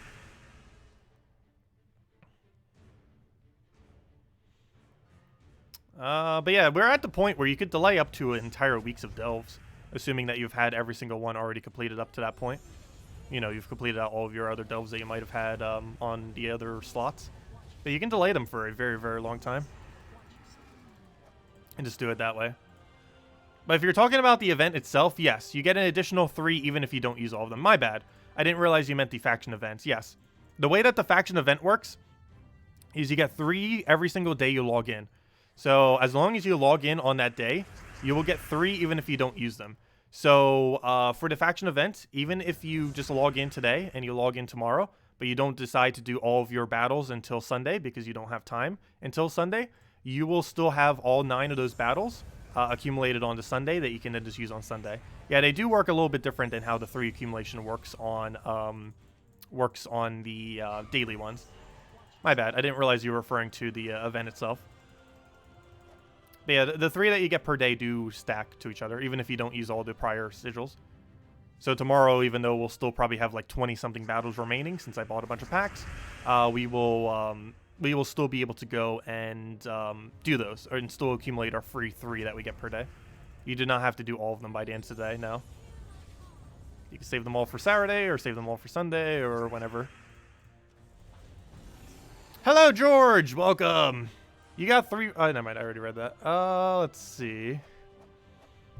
If you already have 250 wins in one class, should you change the class to try to obtain a new weapon? Yes, generally you want to go and get the 250 win weapon for every single hero class. Quite a few of them aren't that useful, though they're still nice to have as utility options, if nothing else. Very few of them are actually useful, though. The first 2 that come to mind that are absurdly useful is Urskia Shield off of Sentinel and Essence of Evil off of Plague Lord hero class. But other than that, a good majority of them can be just completely ignored. However, I do advise getting them, as you never know when you might end up needing one. And having them already is a lot better than having to go out of your way for like 2 hours each to go and grind them out. When you could just already have them in case they ever do become viable for some kind of team you want to use. Also, they are technically required to some degree for kingdom upgrades, as kingdom upgrades do require you owning some amount of weapons. And that would bring you 1 weapon closer to owning however many weapons you might need for a certain kingdom upgrade. And for that reason, they might be useful as well. Indirectly. Not actually using the weapon, but, you know, to have it for kingdoms.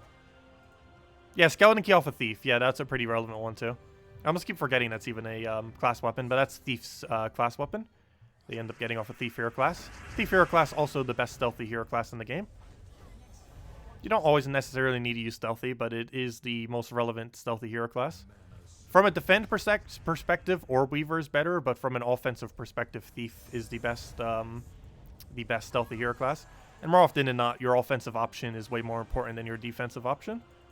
So I would say Thief is the overall best stealthy hero class, due to that factor.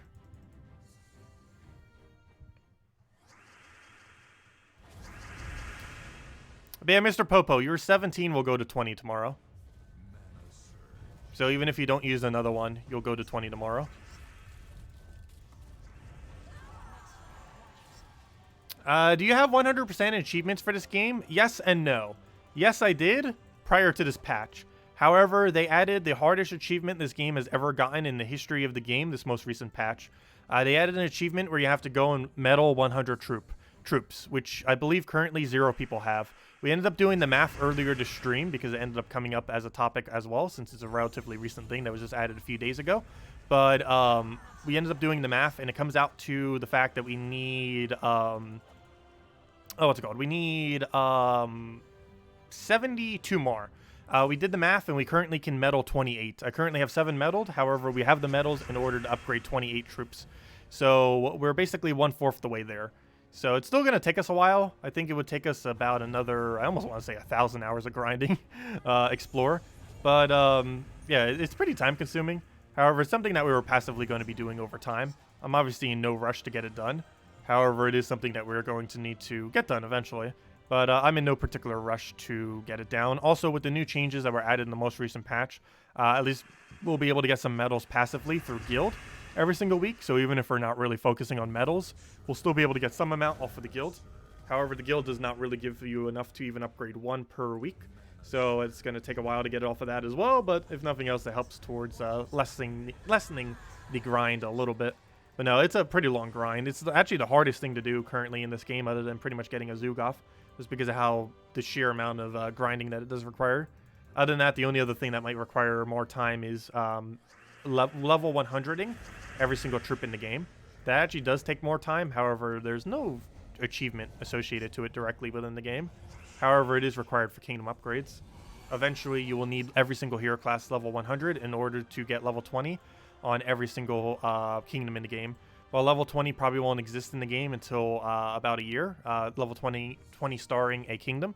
It is something that will eventually exist, and you will need level 100 hero classes to do so. That will be something that will slowly start trickling in over time. And by that time, I do want to have hero classes leveled. Actually, by about March of next year, I want to have them leveled, because they're doing an update early next year that will be expanding hero classes in some way, shape, or form. What exactly they'll be doing, we don't currently know. However, they will be doing something. And whatever that something is, it will be expanding hero classes in some way, shape, or form. It'll also finally be reworking class events in a way that might finally make them viable. We'll have to see exactly what they do with that. Also, this battle's being really annoying because that Submerge. Hopefully he'll take a Skull or something here. Gosh, he has double Submerge too. It's even worse. I believe they have that one trait where they now Submerge every single time they cast, which is the biggest issue of using Tesla. And my biggest concern with using Tesla is if we want to get a half mana start for our hero, we have to not have Dispel. And in not having Dispel, we have no way to get rid of Submerge. And not being able to get rid of Submerge is bad, because now they can just keep doing that. And it's going to be very, very annoying to try to kill them, to say the least. Because now the only way we could really do it is with a Skull Distract, like right here. And now we should be fine. We just do that, do it again, and then he dies. That's the biggest issue with using Tesla. Also, it looks like this stream, I didn't end up putting it into the title, but it looks like we'll finally hit the milestone of level 1,500. I mentioned multiple months back that one of the arbitrary goals I had of this year, indirectly, was to go and get to level 1,500, because I knew for sure we'd hit it by the end of the year, based on just some quick maths, just on the rate at which we gained EXP. And yeah, it looks like we're going to. Precisely this stream, it looks like. Because we are on track for 1,500, which is actually relevant, because up to level 2,000, you actually do gain one hero stat every single 100 levels between level 1,000 and 2,000. It takes forever to get these levels. Like, we probably won't hit level 1,600 until the end of next year, because it just takes so long to end up accumulating those. However, yeah, once you've reached level 2,000, you've pretty much maxed your hero class. It can theoretically go higher just to give people, you know, show progress on your account. However, you don't gain any real benefit for the most part beyond level 2,000 other than hero mastery, but it has such a diminishing return that it pretty much doesn't do anything. But up until level 2,000, you actually do not have the max stats in the game, because your hero can theoretically go ever so slightly higher. Obviously, 5 stats in the current state of the game means very, very little, given how high stats can go in some game modes, particularly Delves, like we are in right now. However, 5 stats is still 5 stats, and we'll get them eventually. Obviously, in absolutely no rush whatsoever to get that, as it is extremely time-consuming to go out of our way to get that high. So, yeah, not really going to be able to do much that way. Anyways, let's go grab Tesla. Also, they ended up removing the really quick EXP farming method that used to exist in the game. There were two. One was the fact that the 100% EXP bonus off of doing the Guild Wars, there was a glitch that made it last for an entire month rather than just an entire week, or for an entire day. Basically, if you did it on the final day of Guild Wars, it would last all the way until the next Guild Wars. And back when Guild Wars used to happen at the 1 month interval while still having it, you were able to basically get from a single win a 100% EXP bonus for almost an entire month, which was pretty cool. However, that was purely a glitch, obviously, and has been since patched. Other than that, there used to be a better way to EXP farm off of challenges by setting up your difficulty higher. However, no longer can you increase your difficulty in that way, nor do challenges exist in the same method. So EXP rate is a bit lower than it used to be in the past. So there isn't really any way to go out of your way to farm it. Pretty sure no one goes out of their way to farm EXP, as the extremely tedious method and is not really worth it. EXP farming is pretty much the same farming method that you use for trophy farming in the current state of the game. You just instantly quick kill a low-level explorer and then just rinse and repeat. And for that, you would do Explorer level 5, Explorer level 5 with a single Phoenicia, and just end up killing it out instantly. And that's pretty much the methodology for EXP farming while simultaneously trophy farming. They're both the best rate. You just use a hero class that has 10% EXP rate, and then you end up instantly killing it, and then boom, you just get a bunch of EXP while getting the highest trophy rate in the entire game. Very few people would do that. However, there's some people like in excessive end game who might want to do that, as having a higher hero level is pretty cool to have. While it doesn't normally mean much for your stats or progression in the game, it does technically overall increase your hero stats ever so slightly over time, and it also just shows that you're higher level, which is something that's somewhat relevant for global chat, because some people do like spending a lot of time in global chat, and having a really, really high level in global chat is pretty obvious. Like if you have a level 1,300 plus, it tends to stand out in global pretty easily compared to most of the other people, because most other people probably more often than not are not that high of a level. If you go into global, you see we haven't even seen a single 1,300. So when you bring something that's like a 1,800 in a global, it shows that you've been playing the game for a very, very, very, very, very long time, to say the least. But yeah, as you can see, we haven't even seen a single 1,300 plus yet. So anything around that higher range, especially over 1,500, like right there, tends to stand out very, very easily. And some people just having a higher one for that purpose as well. I personally don't really use global much. Really, pretty much anything that's chatting related, I don't tend to use much. I am such an introvert in that regard. Absolutely hate anything that involves chatting a bunch or human interaction in that regard. I don't know. It's not that I hate it. Like, I like it. It's just really tiring for me. It tires me out very, very quickly, socializing with others in any way, even if it's just through text. It doesn't take that long at all to tire me out from doing that. Though I do enjoy it from time to time, though. Let's see. We'll go for that. Get that down again. Oh, the submerge is so annoying. That's why we need the spell. Okay, I'm just going to skull distract him. I don't have a follow-up, though, is the only problem right now. That's not a follow-up either. Come on, mana. Where are you? There we go. That works. And we'll just take a skull. Just kill him that way off enrage. That works. Okay, we'll go for that. Go for that. We got 1.25, though. It's a treasure room, so I might want to skip on it. Wait, was that one treasure room? No. We're going to go do this one. Go head over there to the treasure room then. What's my troop's number 2 name? This is Holy Saint Astra. This was added about, I want to say early this year. I actually forget when it was added. But Holy Saint Astra is a little bit relevant. Main thing that's relevant about it is as a 50% human start. This is not too useful. However, there are a few troops that use this particularly well.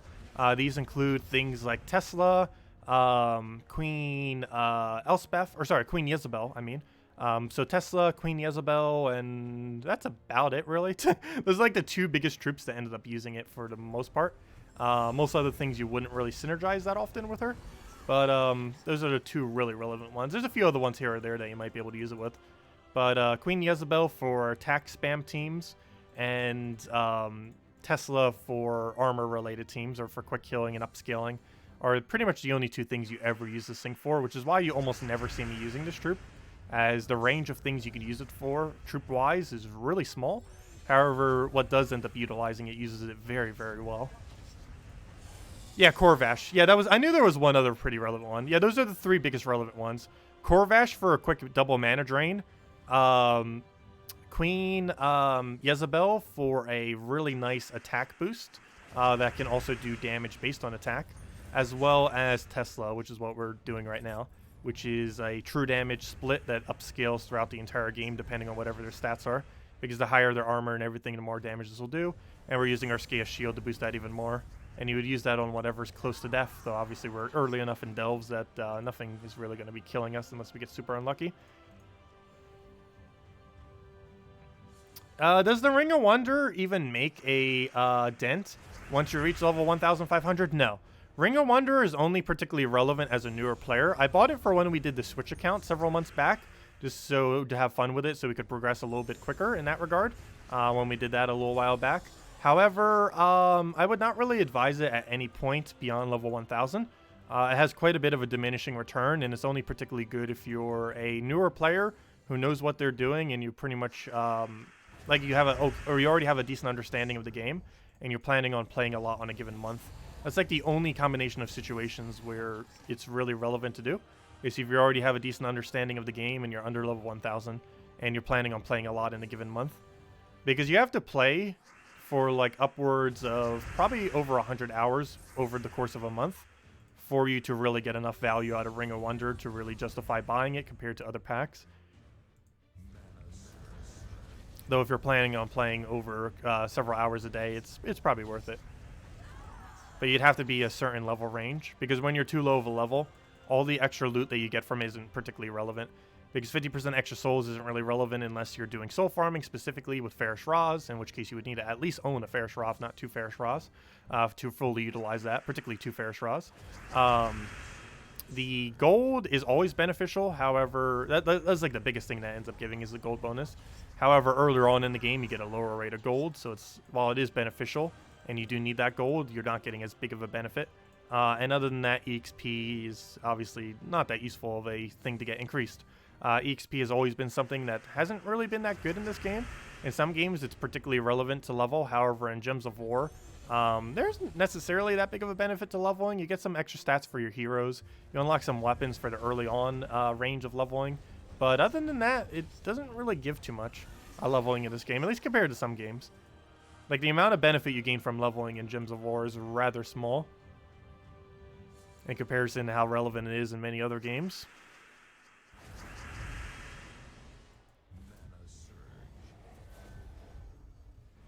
Okay, also, we still might need to go mess around with more teams. We've been using this one a lot, but we haven't really been experimenting much with too many of them yet.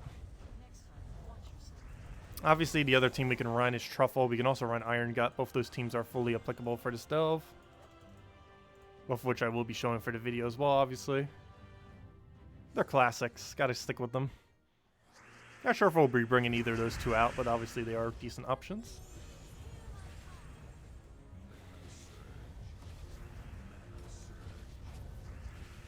Yep, no problem. If anyone else has any other questions or anything I missed, let me know.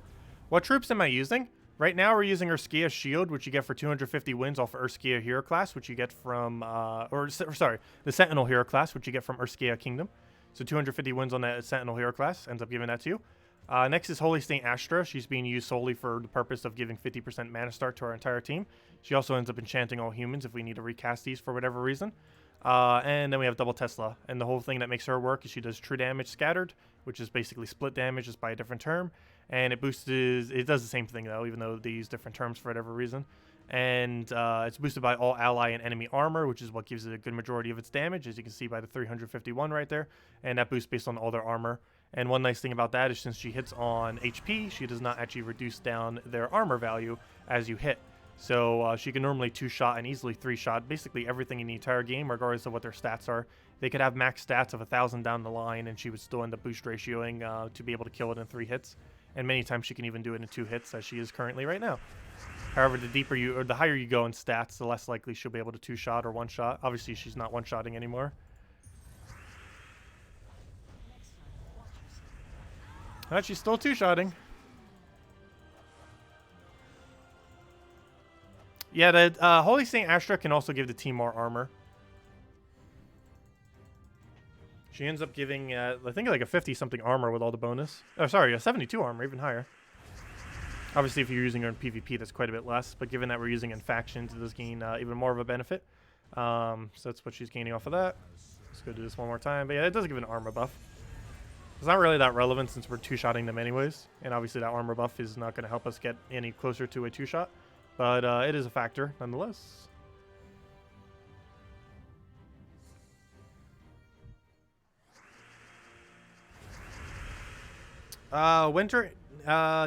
What is a Winter Imp team as Warden? And a new Mythic? Do you mean a team that uses both Winter Imp and Warden? You could probably just get away with that in the team that we were mentioning earlier. It's Hero in first slot with Anu Scepter, followed by Vespera, the new Mythic that was just added last week. And then just follow that up with double Winter Imp. I think I even have the team on paste, if I'm not mistaken. It's this team right over here. Plus, we showed it in the video. Stop trying to show that. Plus, it's in the team right over here. Where'd it go? Where'd it go? I know we still had it saved. I just don't have it by the right name, I don't think. Yeah, I don't have it under the right name. But it's this team right here. It's Anuceptor, Shabanu, Vespera, Winter Imp, and another Winter Imp. And that's all you need to do to run that. I'm not sure if that's what you were asking for, but I believe that's the team you were asking for. Pretty sure.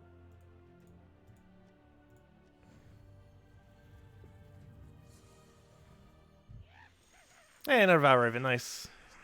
How many power pots did you buy for the faction? We're currently on 5, which means it costs us 2,110 gems. I'm hoping that will be enough to go through the entirety of the faction. I'm not sure if we're going to go bother for more later or not, but for now, this seems to be working perfectly fine. And hopefully it'll be enough to do pure faction. For pure faction, we're going to run double the rare and double the legend, I believe, is our plan. And I think we're going to run it with 20% mana start and +8 magic. Someone did convince me to go magic instead of attack earlier, and I think we will just go magic. Just because the legend gains no benefit from having higher attack, whereas both of them gain a benefit from having higher magic. And while we won't have as high of a skull damage, I think it'll still overall be fine.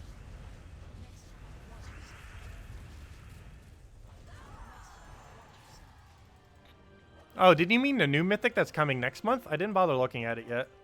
However, do keep in mind, I will be on vacation during that month. I'll be in Chicago at the time. So I'm not sure if I'll be covering it that Friday. Because I believe, are they even still doing a mythic that Friday? Because they might still be off too. But I think they'll still have a mythic and just hope that it doesn't have any kind of glitch. Because I don't think they're going to be in the office that day. However, I think they might still have a mythic that day. Let me double check. But yeah, I will be gone when that happens. I might still cover it, but we'll see. We'll obviously cover it after the fact, if nothing else. But I don't know, if I have enough time on that Friday, I'll see if I can cover it. What day is that? That comes out to where'd it go? I'm looking for troops. Wrong one. I'm looking for troops. Do we still get a mythic that day? Probably. It is January 6th. Oh, never mind. That's fine. Wait, never mind. Wrong date. Nope. It is the 3rd. Yeah, I will still be gone that day. However, I think my friend might need to work for part of that day anyways. So that will be kind of convenient because then I can do my work too. So we can go both work and it won't even conflict with anything. So that'd actually kind of be perfect. I won't have my normal audio, but we'll still be able to cover it. Hopefully, I should be able to get the audio a little bit better, though, than compared to how I had it last time. But, especially with the new laptop setup and everything. But, yeah, I'll just have to record it there. And I should be able to. But yeah, it comes out January 3rd, the next mythic. What does it even do? It deals magic +1 damage to the strongest enemy, boosted by all their skills. Oh, that's really interesting. So we just got another upscaling mythic. That's at a 3-to-1. So that's actually going to be pretty cool. If the enemy dies, gain 10 attack and create 12 skulls. Okay, this thing could actually be viable. So it's almost like a Zoogoth in a way. It's like a slightly easier to obtain Zoogoth, except not an instant kill. But it's kind of like an instant kill when fighting higher level content.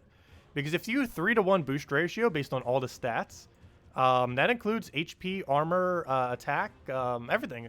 Magic. That's not going to one-shot, though, is the only problem. You would need a AoE damage hit and then do a one-shot into it. But that could have some potential. I don't think it's going to be particularly meta, though.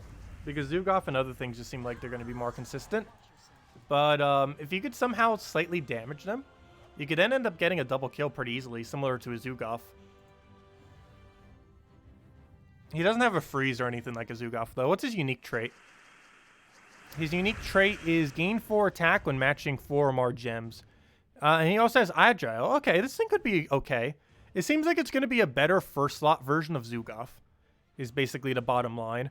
The biggest two things he doesn't have, though, is he doesn't gain 5 to all skills like a Zoogoth does. He only gains 4 to attack. However, that's obviously one of the more relevant skills if you're in first slot, though. But instead of having Impervious, he has 20% dodge. Oh, hold up. Never mind. He's really viable. Never mind. He's going to be really strong. I didn't read his first trait because normally first trait is irrelevant on a mythic. But he is not the case.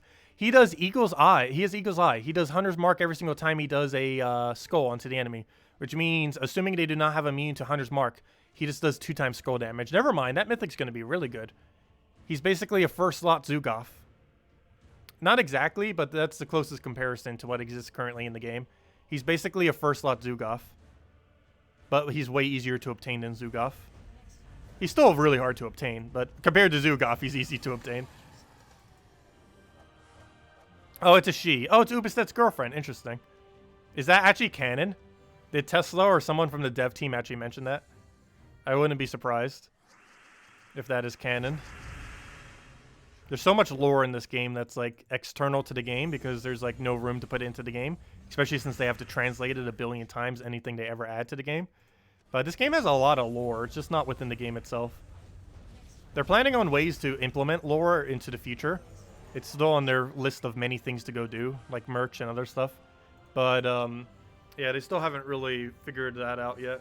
But they will be. They'll be doing something with it into the future.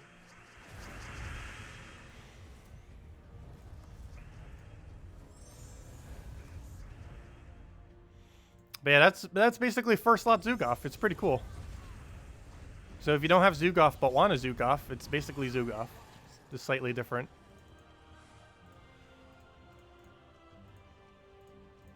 We'll have to see how it pans out. How do you rank the new Mythic troop in the tier list? It's probably about an A. I wouldn't put an S. Main reason for that is Web Spinner is most situations more viable than it. Which means there's a Mythic that's outdone by a Legend. Though in all fairness, Web Spinner is like an S tier Legend. Actually, I never did make a tier list for every Legend in the game. We might need to go do that. Then maybe make an updated Mythic one. Maybe for the end of the year, since we're kind of getting pretty close to that. I just need to go get all the art assets for that. But I can just pull them from either Gems of War database or pull them from what's the other one? Pull them from Terran's World, either or. Either one of those two accumulations. But yeah, we never did cover one for Legends. Never did cover one for classes too. However, I want to wait until every class in the game exists at this point, which will happen in about 4 months from now. Also, there'll be an update by then that will have more change to hero classes that will change their viability. Because we don't know exactly what they're changing, but one thing we know for sure that they're 100% doing, two things, is early next year at some point within the first several months, probably the first 3-4 months or so, probably the second update of next year. Probably not the first, but it could be the first two. But the first two updates of next year, they're going to be doing two things for sure. They're going to be rebalancing hero classes, and they're going to be changing up how class events work. How so they're going to be doing so, we do not know, but those two things are going to be happening. Also, I like how that 1 mana increase just made it so she had enough mana. That's kind of funny. That actually helped. Yeah, we'll need to go cover tier lists for Legends and Mythics. Actually, I might even have it posted while I'm gone, because that would be a good thing to go pre-record. That's what I actually did for the first Mythic tier list. Because it's a really nice piece of content to have while I'm gone. Because it has a lot of longevity. A video like that. And something people would actually be interested in watching. Whereas some videos that I might cover might gear more towards a specific area of the game. Like, you know, like early game or something. And not everyone would want to watch that. But something like a tier list, pretty much anyone would want to watch at any point in the game.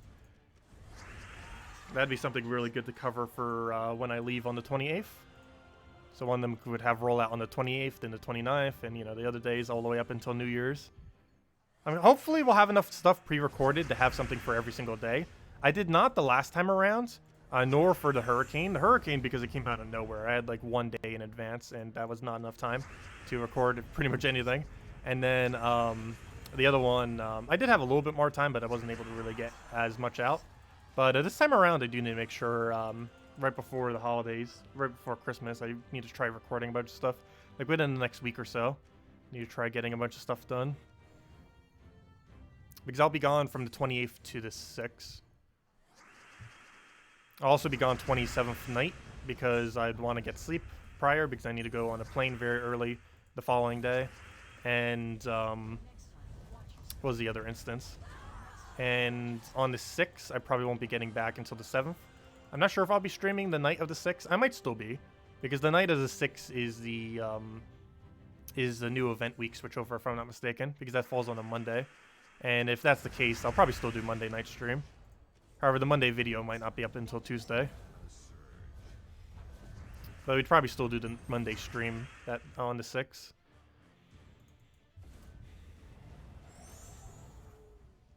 Let's see. You find Grey King as an excellent counter to the new Mythic team. Well, yeah, because they're all pure color. I would not advise using it on defend, though. You should not be using the new mythic that just came out on defend. The Vespera.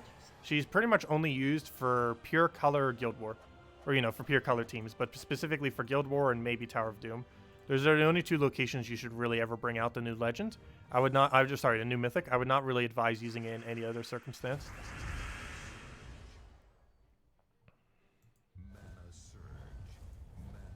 But yeah, legend tier list would be kind of interesting. The only problem with that is there's way more legends in the game than mythics by a pretty large margin. So that'd be a really long video. I think that might almost be like a 2-hour, 3-hour video. But I'm pretty sure you guys wouldn't mind watching that. Streams are already that long. Pretty sure there'll be some amount of people that will look right at the end. I know I've done that with other tier lists in the past because some tier list videos of people just get so long. But we'll definitely cover it. The hardest part will be accumulating all the art assets more so than anything. Because that's a lot that we'll need to go and accumulate.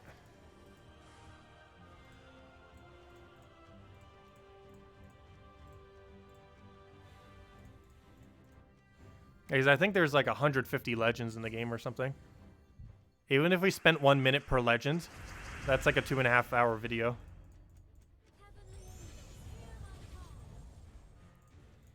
And obviously some of them we might spend a little bit more than a minute on. Also, that also needs to mean I need to remember what all 150 mythics do in the game. That, or we could have it set up in a way that I could switch over to show what the troop is. But that would take even longer if we did have a double format for that. Though I might do that just to... I don't know. Do you guys think if we do a tier list video that I should like show what the mythic looks like in game? The only problem with that is that would take even more time per each. And there's over 100 of them. Because that wouldn't be too hard to do. The only problem is the amount of extra time that it would take on top of the video already.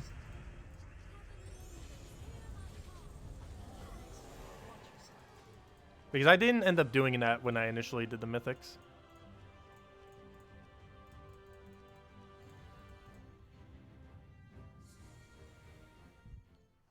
No, every mythic would be on the list. Even the most useless ones.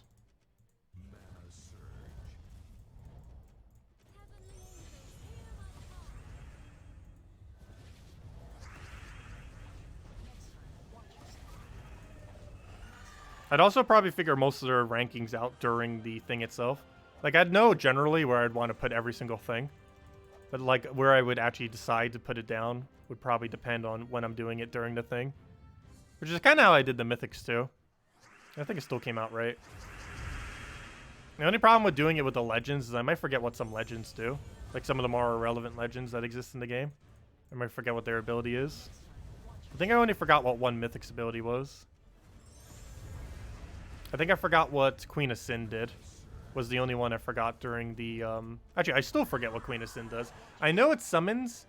and I knew at the time, too, that it summons a... either a Lust or a Wrath at 100% chance, 50-50 each. However, I forgot what its damage capability is. I think I forget what I said during the video, but I believe it's true damage. It hits 2 things for true damage. I forget if it's weakest or strongest or what. But it has some kind of true damage mechanic, I believe. Even right now, I still forget what it is, mostly because she's a relatively irrelevant troop for the most part. And the most relevant thing about her ability is the summon, which is the part that I remember off for her. Because that's the only one worth remembering, because her damage is pretty lackluster. The type of damage that she does, and the way that she does it.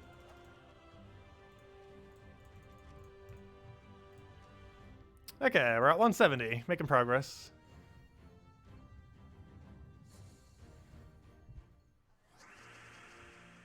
Okay, what do we want here? We'll grab the green for now, get all that going. Grab herself a, what do we even want here? We'll take a red for now. We're almost at 200, getting close, almost there. We'll throw this down for now, just delay a turn. We're gonna need to delay a turn anyway, so might as well do it with that. And it was kill it. Oh, almost enough to kill too. Close, not quite. Risky shield plus the thing, the Holy Sting Astra is not enough to get a kill. At some level ranges it would, at this it is not. Starting to get too deep for it to actually kill.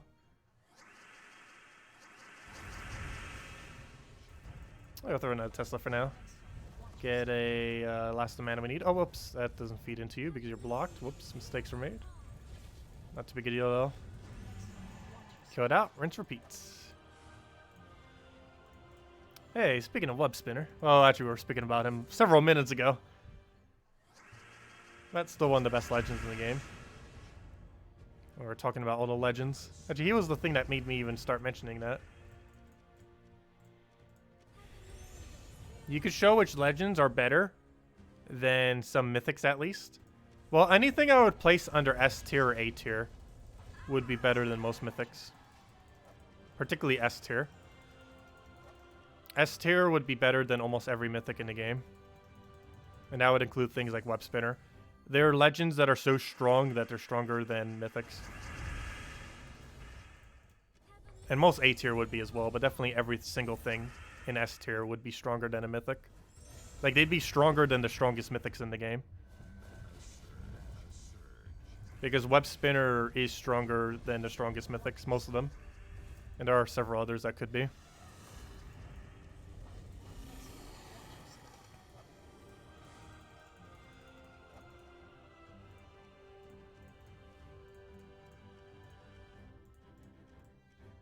Okay, it looks like we make a little square, or should say a rectangle, since it's a little bit more elongated.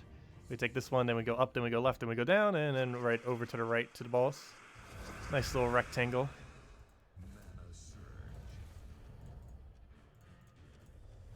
Okay, we'll throw that down for now, get ourselves some split, throw the other split, and be good to go.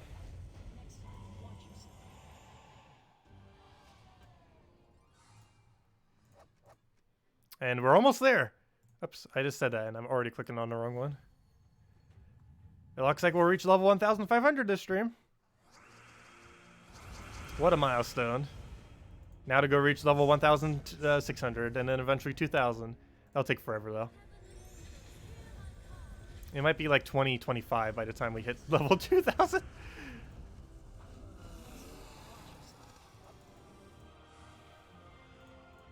It'll be a very long time unless they had some kind of better way to gain EXP. It is excessively time consuming to get that high of a level. Only a handful of people have ever done it in the history of the game. Just because you would have to waste an absurd amount of time to do so. It is not viable to bother getting it that high. Some people still have though, obviously. But I would not advise it. The amount of grind that you would have to do, specifically in locations that have the most optimal EXP gain in the entire game, would take around, I believe, 5,000 hours, if not longer. Actually, it's probably closer to 10,000 hours now that I think about it. It's really close to having to farm optimally, EXP farming for roughly 10,000 hours. It's hard to do the exact math because of how leveling scales. You need more EXP every single level you go. But I wouldn't be surprised if it takes anywhere from 5,000 to 10,000 hours of just doing the most optimal EXP farming in the entire game to reach. Oh, Zeddicus, you're at level 1,811. Very nice. Yeah, 2,000 takes a really absurd amount of time. Like, I'm pretty sure you've been grinding for an extremely substantial amount of time, and it's still not even 2,000 yet. But really nice. Congrats. Oh, no, we're at a point where we're not two-shotting now. I might need to actually start throwing buffs because they're actually required in order to kill now. So we need to make sure we always throw at least one buff. Otherwise, apparently, we don't kill on the higher battles. Which means it's almost time to start switching over to Truffle or something.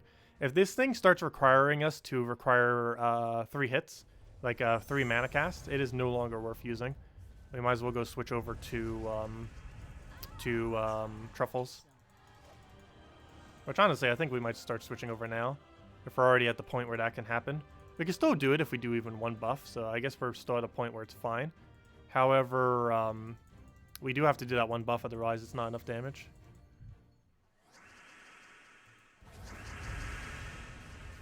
But yeah, I keep forgetting you ended up getting that high. That is really, really solid. Definitely hard to do. I feel like I'll be grinding a little bit more than normal just because of how many more trophies we'll be able to go accumulate through everything.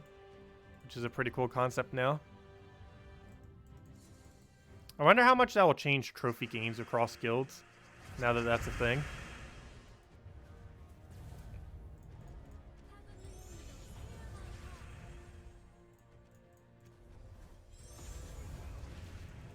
I also forgot to mention it. I didn't really mention much about the game rewards from last night. But Fire Emblem Three Houses ended up getting the community vote for best game of the year, which it definitely is. Fire Emblem Three Houses was insanely, insanely good. Other than that, Smash did win best fighting game, though it did not win game of the year, which I was really disappointed.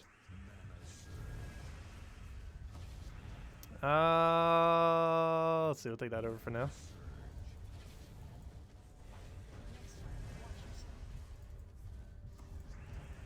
And dead. Also, I'm surprised Luigi's Mansion 3 won best family game. Like, for everything that was nominated, that was not the one I thought would end up getting it. I never actually did end up playing it yet. I'll probably playing it at a friend's house over vacation, but to some capacity just to try it. But I never did play it. I don't know. I never did end up playing it yet. I did like the very first Luigi's Mansion. The second one didn't really appeal to me as much. And the third one also didn't really. But I don't know. Maybe after I played some, that would change.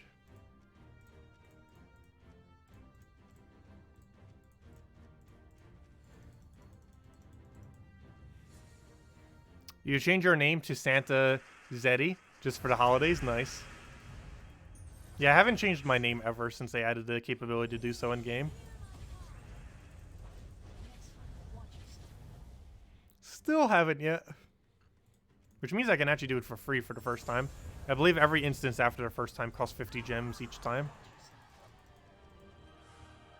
Also, I'm not sure if I'm going to buy that one pack to give a bunch of gifts to my guild during the holidays. It seems somewhat tempting.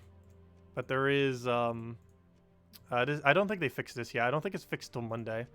But on Monday, they're probably going to be fixing this to give... I like how that troop looks, actually. I almost forgot. All 6 of the new Guardian things. They don't exist yet, though, on PC Mobile. But they will on Monday. But hopefully these packs will be working then, too. But I might consider getting one of these, and only one. And the main reason for that is to show how the bait works for a video. Because I would have to have one to show it for the video. I would also want it just to have some gifts to give to my guildmates. Actually, one thing I might be able to do, I might need to go contact the devs. I might be able to get it for free. I'll go ask them. Because I'd much rather have the $20 to spend on vacation rather than having to waste $20. Because I know they get a lot less than $20 through that. Because it has to go through Steam and goes through their publisher. And the amount of money that they actually specifically get is like probably so much less than $20 between everything. Because what, Steam takes 30%, their publisher probably takes some percent. And after that, who knows how much they actually get out of that.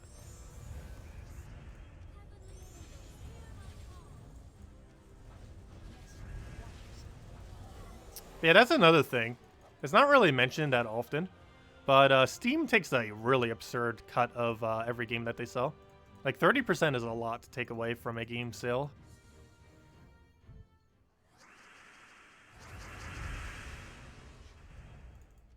Let's see, we'll throw that down for now.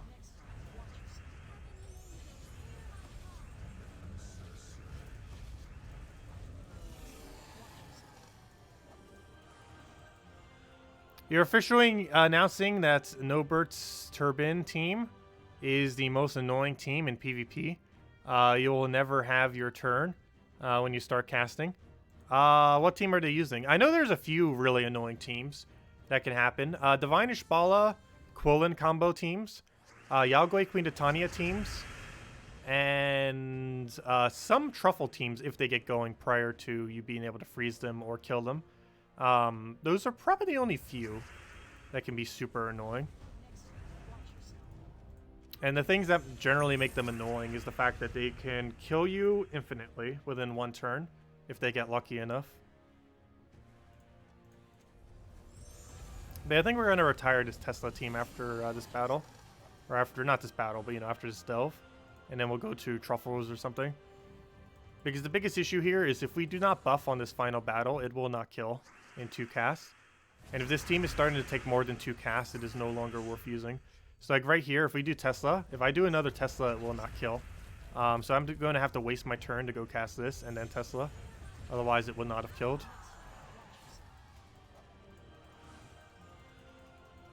Freeze does help slightly against them. However, it's not a fix-all.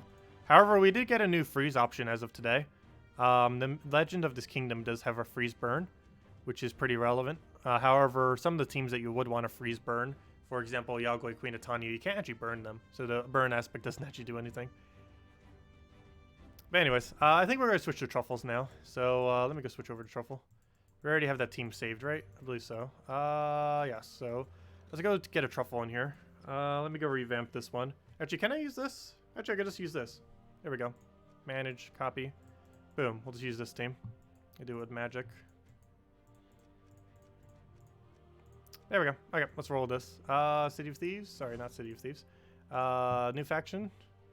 Fight, fight, fight. Paste team. There we go. And we'll run this with Warden. Oh, we don't gain hero class EXP anymore. Oh well, it's fine though. Oh, sorry, I just said anymore twice. That wasn't the video buffering. Let's see. We'll go for Truffle. Double up. Truffle. Oh, maybe we do still need double Truffle. He doesn't loop as cleanly without it. However, it gets such a solid start when having it in that combination, which might be worth it still. And if anyone else still has any other questions, do let me know. I will make sure to go over them all. I will be covering this video soon-ish. Hopefully I can get it up before next stream, though if I can't, I'll get it up hopefully before I go to bed. Because I still haven't eaten anything yet today, actually. Or as soon as we finish out this stream, I'll obviously be eating. We'll probably go up to 200, I think, this stream, and then take a break, eat, go from there, and then we'll be back tonight at normal time, of course, 8 p.m. Eastern Standard Time, as we are every night. And we'll go from there.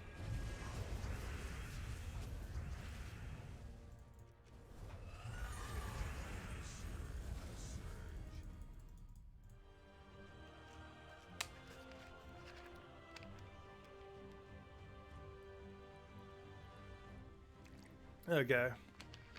Oh no, the long loading screen again. Don't do that to us. Don't do that to us. It's still going too. Go, go, go. Also, we need to go change the background behind us. I need to go get a frozen one. Maybe I'll do Glacial Peaks background. That'll be really thematic for the holiday, given that it is December. Use it for like the next month or two, maybe even. I was going to change it literally every single time based on the Kingdoms thing. I ended up not doing that for mainly 2 reasons. One is it's really annoying to keep changing it. Just because of the whole format that you have to do to go get the GIF to work properly. But the other main thing is a lot of people don't actually know what the background is memorized for every single kingdom. So setting that wouldn't even necessarily like indicate what the Kingdoms thing is. Like some people do, but I feel like a good majority of people do not have that memorized. I know I do, but and for quite a few people who've been playing the game for a long duration probably have. But I'd say the average player doesn't, most likely. Like, does anyone know what background is behind us? Go guess now in chat. And I'm pretty sure some amount of people already know what it is. I know what it is. Because we did it for that event week, and then never changed it since.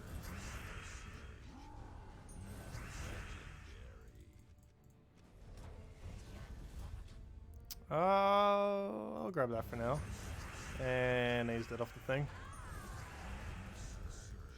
So this gets a quicker start, but it doesn't have infinite loop. Because we don't have the second Truffle. Oddly enough, the second Truffle does actually help with the infinite loop. Because the double cast makes it so you can consistently get the mana a bit better. Yep, Mrs. Skills, you're correct.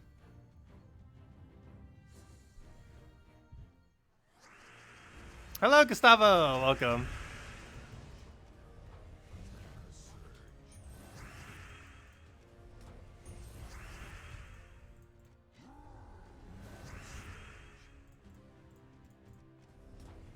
That should be enough to kill. Oh yeah, and also we hit level 1,500. I forgot that that level even was the 1,500 level. Fail. But yeah, there we go. And we ended up gaining an extra stat. Actually, I didn't even pay attention. What stat did we gain? That kind of just happened because I'm like so used to just naturally gaining levels. And they don't phase me as much. Because obviously we've gained 1,500 levels over the course of the game. Hold up, 1 second. I didn't even make a big thing out of it. Hold up. There was our level completed. Where did it come from? Was it this one? Or was it the previous one? There it is. Yeah, what stat did we gain? Was this battle?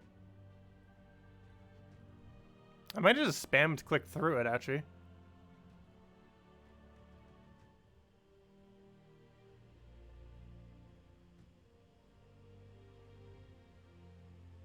Yeah, I did spam click through it. Because that screen pops up for like literal seconds. Oh no, it didn't show. Let's see, we had 11 attack, 8 magic, 22 life, 16 armor. I know I picked purple, but that's not what it ended up doing for stat. That's not what I meant by stat. Let's see. It was 11, 8, 22, and 16. So we gained 1 armor, because now it's 17. So I ended up gaining 1 armor from gaining that level. It's obviously not much, but hey, 1 armor is 1 armor. That's a permanent 1 armor increase to our hero class. That is applicable in any battle we ever use our hero class. I believe even Arena ends up applying that bonus. But, yeah, 1 whole extra armor now, whenever we use hero. Do those stats go in your mail? No, they don't go into your mail. It is instantly applied to your hero. You get them at a lot of intervals. I forget what they are for lower levels, but I know you get one every 100 levels after 1,000. You also get them at quite a few other intervals. But after 1,000, you only get them once every 100 levels up to 2,000, and then you never get any stats ever again in the current state of the game. Beyond that point, level 1,000 is technically max level, even though it's not actually max level. That's the point in which you basically stop getting anything from hero class. That really helps you much, because all you get is mastery and 1 event key and 100 glory, which obviously means nothing that late into the game.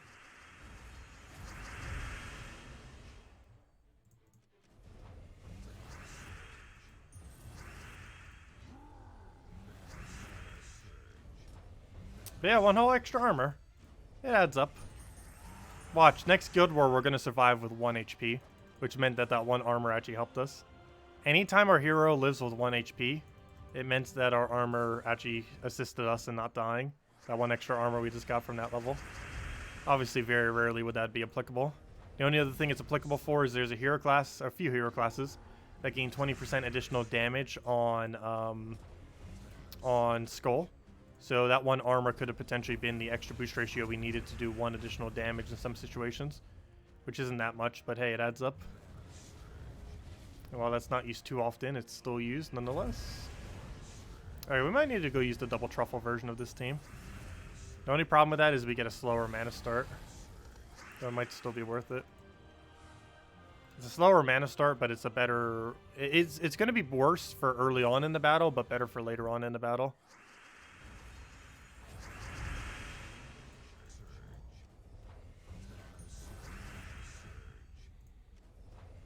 Also, this is the first time we're running a full delve while running,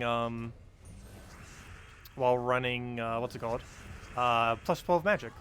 This is the first time we're running a delve with plus 12 magic. The entirety of the delve. While using a Truffle.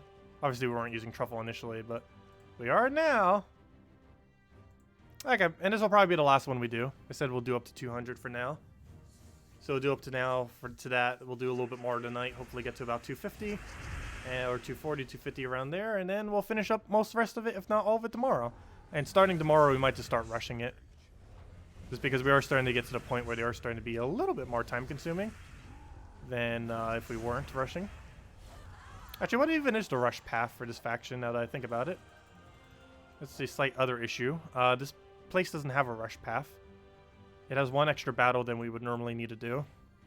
There is no rush path. What weapon is this? This is Doomed Glaive, that is correct. I believe it was either available recently or is available soon. Magrim Woods. Did we have a Magrim Woods recently or soon? I actually completely forget. Why do I feel like this was coming up around the corner? Or already did. Did we have a Magrim Woods recently? I can't remember. Let me double check the thing. Why do I feel like we were supposed to get this soon? We are. No wonder why. We have a Mergrim Woods event on December 16th, which is next week. Oh, that's why I thought it would be soon. It is literally available next week. So, yeah, it's one of the better doomed weapons in the entire game. Arguably the best, probably by some people. Main thing that makes it pretty viable is the type of team compositions that it can be used in. It also has Storm into itself. It is, I believe, the only Doom weapon in the game that storms into itself. Actually, Yellow might have had it, I forget. But it's one of the only few, if not the only one, that does a storm into itself. And ends up converting out Brown, which is relevant because Brown is pretty meta for a lot of things, particularly in PvP situations. But obviously that can counter out Mountain Crusher, that can counter out Mang, and a lot of similar other options that are heavily Brown focused, which is a pretty relevant thing to be able to counter.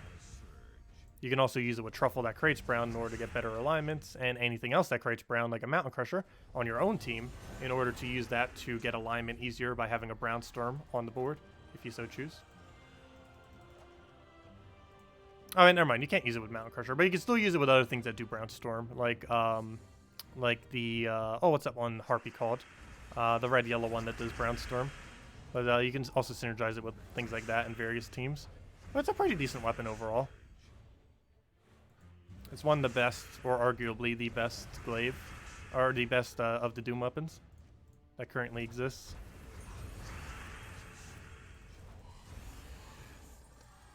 But yeah, it's in Soulforge next week. You'll be able to craft it for what I believe is either 800 or 1,000 diamonds. A bunch of green shards, I believe like 1,000 or 2,000 or so, however many it normally is. A few Celestials and stuff like that. I forget what the exact cost comes out to, but around there. It's a diamond cost that's the main thing that you would need to worry about, though. And it costs either 800 or 1,000, I forget. I think it's 1,000, but I think they might have nerfed it down the price a little bit recently. Forget if they did or didn't. But it's 1,000 or less, I know that.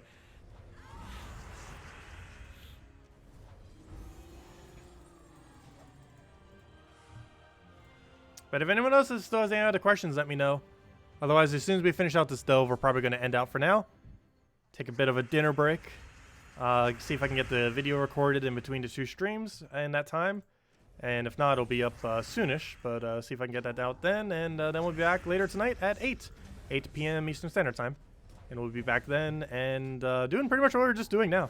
We'll mostly just be messing around with progressing in the delve, doing our dailies, and going from there. If anyone has any other questions now, do let me know, as I'll probably wrap up in the next few minutes. Definitely feel free to leave a like on the stream. Definitely helps out a lot if you enjoyed, as helps with exposure to the channel. And I feel like I've been mentioning that a lot now. I don't know, I think I might just start mentioning it now. I've gotten the longest times without ever mentioning it, but it helps so much mentioning it that I feel like I should keep mentioning it, which is why so many people always mention it. I feel like it gets annoying when people mention it too much, though. Oh, let's see. We'll just go for that for now. And then we'll go for either Truffle. Get herself a other hit right over there to get her full AoE. And what else we need to follow up? Yeah, we might need to change the double Truffle. We don't get any mana start, so we could always go for a 20% mana start instead off of metals. But that would cost us 4 damage, but I think that'd be fine. Because we kind of need the double Truffle. It does not loop nearly as well without it. You can normally kill in time, that's fine, but I don't know, it seems a little clunkier without it. Just because the consistency goes down a decent amount without it. Which, obviously, if we're using this team, one of the whole things we want it for is its high consistency. It's one of the whole reasons of even using this team, is for that purpose. Because normally once it gets going, it just auto-wins, but you can't exactly do the same with this version. You can sometimes auto-win, but it doesn't always auto-win, compared to the other version, and how it does its thing. And final battle for now. But I hope all of you have a wonderful, wonderful weekend this weekend. And I hope snow hasn't been getting to you too much yet. Snow can always be annoying. Like, it's fun to have around, but it can definitely, I don't know, having to shovel snow and if it ruins any kind of plans you might have for traveling. Because for once, I actually will be traveling again during the holiday. I actually haven't for about 2 years now, but finally will be again. Yeah, let's throw that down for now. And he is dead. But anyways, guys, I hope you all have a wonderful, wonderful weekend. As I mentioned, we'll be back later tonight, 8 p.m. Eastern Standard Time, as we stream every single night. That's in about 3 hours from now. Hope you guys have a wonderful weekend, and best of luck with the new delves. If you still have any other questions, just let me know, and we'll be back soon to go over even more with everything. And we'll have another code later tonight, of course, as we normally do. But anyways, guys, catch you later. Thanks for stopping by. Greatly appreciated. Thank you again, Kaki, for the donation. Greatly appreciated as well, if you're still here. And let's see, any other thing I might have missed? Don't believe so. But anyways, guys, thank you so much for stopping by, and have a wonderful time. Goodbye, everyone.